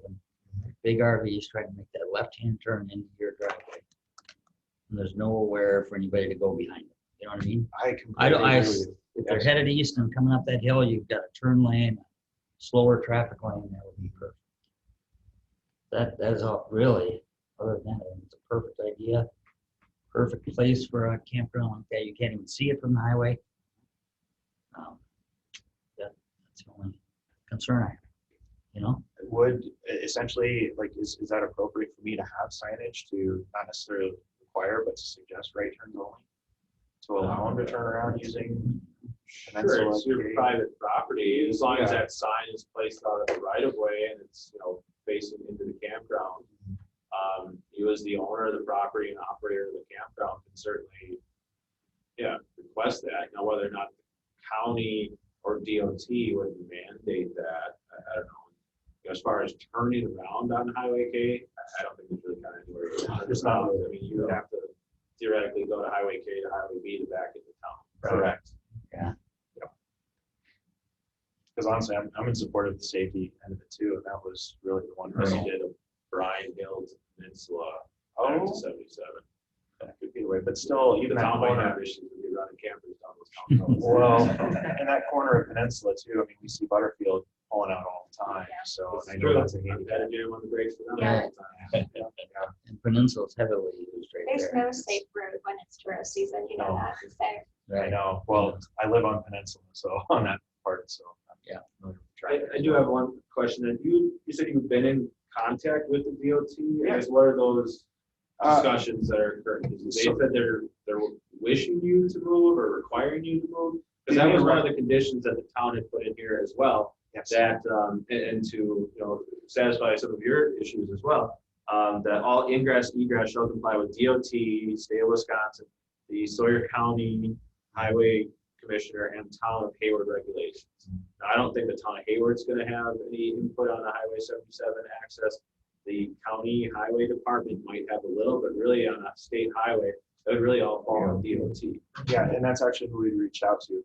There's a couple of email correspondence. They gave essentially drawings of what their recommendation was, but it wasn't a requirement. It wasn't a stipulation.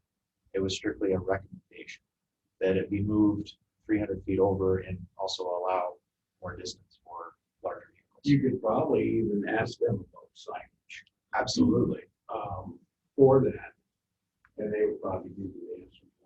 Yeah, I would absolutely reach out. Reach out to them about that too, yes. If this committee was to make a condition that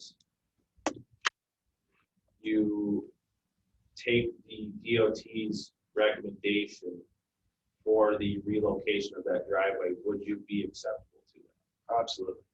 And I'll let the committee have that discussion when we get to discussion action. I'm not a highway and driveway expert, But you said the DOT made a recommendation. That's correct.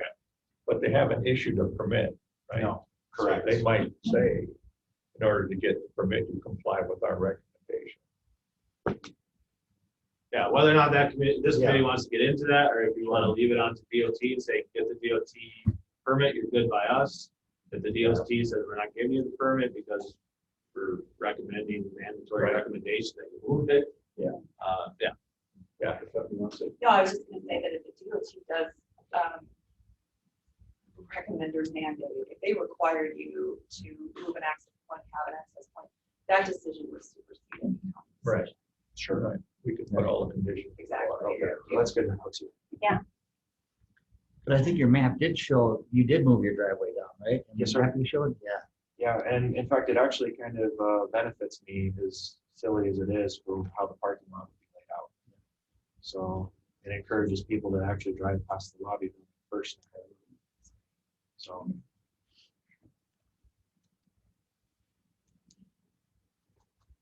The DOT might help you put warning signs on both sides too, as you're coming in and out. So that watch it, for traffic. Is the DOT requiring you to get an access permit? No, it was strictly a recommendation for safety. Do you have an existing access permit on the 77? Yes, to this road. Oh, maybe that's. Again, that existing access, was probably for the residential lots that were proposed, not for necessarily campgrounds. So I don't know if that differs with DOT's They did comment on that, actually. They preferred, ones that was meant for residential to not be used for essentially commercial application. I would listen to the preferences. I was going to take that one. Oh, yes, I'd like to. So. Yeah, any other questions? No. No. Thank you. All right, thank you. Okay. Is there anybody out there that wants to speak in favor of this CUP? Go ahead, Linda. 3 minutes. Linda Zilmer, Edgewater property owner, 902 Holly Hill Lane, Birchwood, Wisconsin. I would encourage the committee to accept the conditions that the town of Hayward has presented and follow them. I interpret their approval of one access point, meaning that it's been understood all along that there is the potential for the county to provide an access to the county forest. I think a trailhead is not an access. And I would also encourage more discussion. Do not include that as a condition on your conditional use permit today. I don't recall that this has been discussed at Land, Water, and Forestry, but I've seen an attempt somewhere else to try and make a public use like a trailhead on a private operation as a condition. And I think that deserves more discussion as far as liability and any agreements between a private landowner and the county. And also, I think the discussion started off with the campground would only be on that lower 40 acres, which to me meant, okay, then that's less objection for the residential neighbors. Yet you are going to have public activity, or not public, but camping activity in cabins. There'll still be more activity in that front piece. I've also heard highway concerns. I think that's another reason for not having a trailhead there, is you don't want to have that in and out trailhead trailers, especially if there's only 6 spots and people might pull in and they're either going to leave or they're going to park where they're not supposed to. Come on down to Birchwood and see the problems we have with pit stop and accommodating trailers. So please accept the town's recommendations. Please do not require a trailhead. And the third thing that I am concerned about, especially with the large size campgrounds as well as existing ones, is that lodge building, I understand there's a basement level, is it sufficient for a storm shelter? So assume you have that many campers and camping cabins occupied on a 4th of July weekend, and you have a large windstorm or a tornado, where do a couple hundred people go for safety's sake? So can there be a requirement that the lodge basement or that the construction be sufficient to be a storm shelter for all the people who may be staying there, or where do they go? Thank you. Thanks.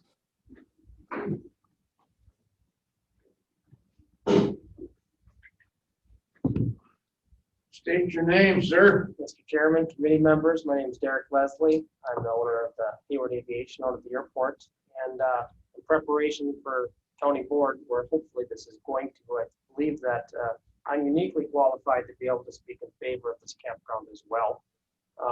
As many of you are aware, the difficulties I underwent with my business, which is an accommodation business, very similarly to Mr. Sink's Nature Calls Campground, that I think that my business could potentially as well benefit from having a campground of this nature so close to the airport.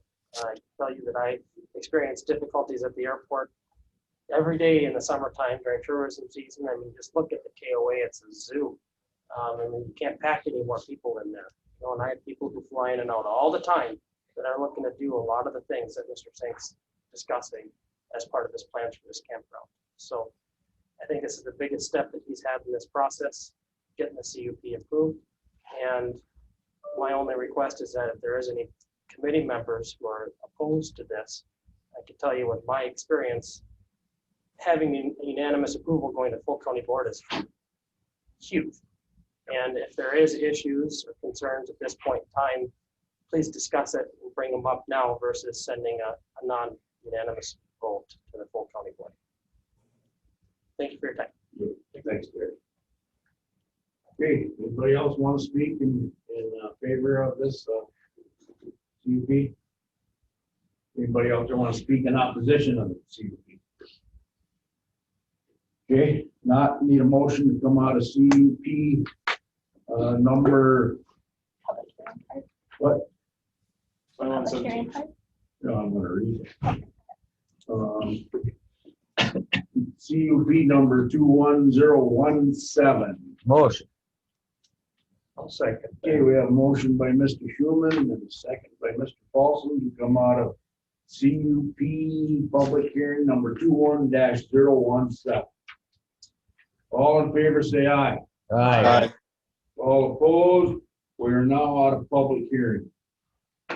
Discussion action, town of Hayward, CUP number 21-017, owner Sinkhole Investments LLC, operator Matthew Sink. Legal description is previously read into record.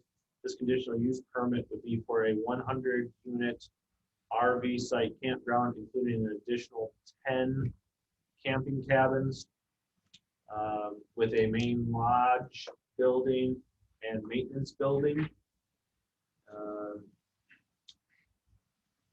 Yeah, I'll leave it at that. As part of my conditions that I have, all of the conditions that I have listed in my staff report are also reiterated and discussed within the town of Hayward's potential conditions. So really it's up to this committee to, if you want to piecemeal out some of the town of Hayward's recommendations, or if you want to accept them all as part of conditions for approval. The only other thing that I had kind of had some forward thinking on, which I don't think the town ended up getting in there, is that the quiet hours as established in not only Matthew Sink's campground proposal, but also reiterated in the town's and my conditions, is that it would also include the usage of ATVs and UTVs during those quiet hours. So just that if you have a trailhead that someone's not pulling in there at 6 a.m. and ripping down a UTV and ATV down the trail early in the morning, that those quiet hours would need to be complied with for that, those recreational vehicles as well, or not recreational vehicles, but the ATVs and UTVs. Ms. Hassel, go ahead. I would like to make a motion to approve CUP 21-017 with the conditions read in by the town of Hayward and the zoning committee. Second that motion. Okay, we have a motion by Ms. Hessel and a second by Mr. Schuman to approve the CUP number 21-017. Any more discussion? Mr. Paulson. I would like to see in the motion that before the campground tries to access the county forest land and their ATVs, that they do get an easement from It was the read county. in by the town. They would It was need in it. the town. They would need an easement. You wouldn't be able to operate ATVs or UTVs on county land. But it doesn't specifically say easement, correct? In the town. Doesn't. It doesn't. So even if there's a trail on county land, that doesn't allow you to use an ATV or UTV on that land unless you were to get an easement. So whether or not we make it a condition or not, it's not allowed until he gets an easement. But talking to the forester, there are a number of non-authorized, I'm gonna call it easements to the county forest, so I would like to make it official, is really what my point is. Would you like to amend your motion? I would like to amend it to add Mr. Paulson's concerns that they're addressed. I got some. Okay, was there a second? No. You bet. All right.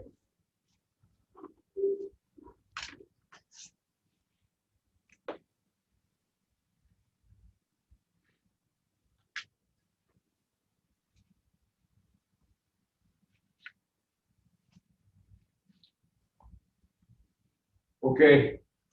Any more discussion on this? Not, Kathy, roll call, please. Jesse Betchen, Yes. Tweet Schuman, Yes. Stacy Hessel, Yes. Ron Buckholz. Yes. Bruce Paulson, Yes. all in favor. Findings of fact? Finding of fact, again, that it's great when people help our economy, but that it is not, he put this away, I can't remember what they are. Oh, sorry. Finding of fact is that it would not destroy prime agricultural land, and it is helping our economy. Okay, any other business that may come before this committee for discussion only? Nothing? We're adjourned. Thank you. Amen.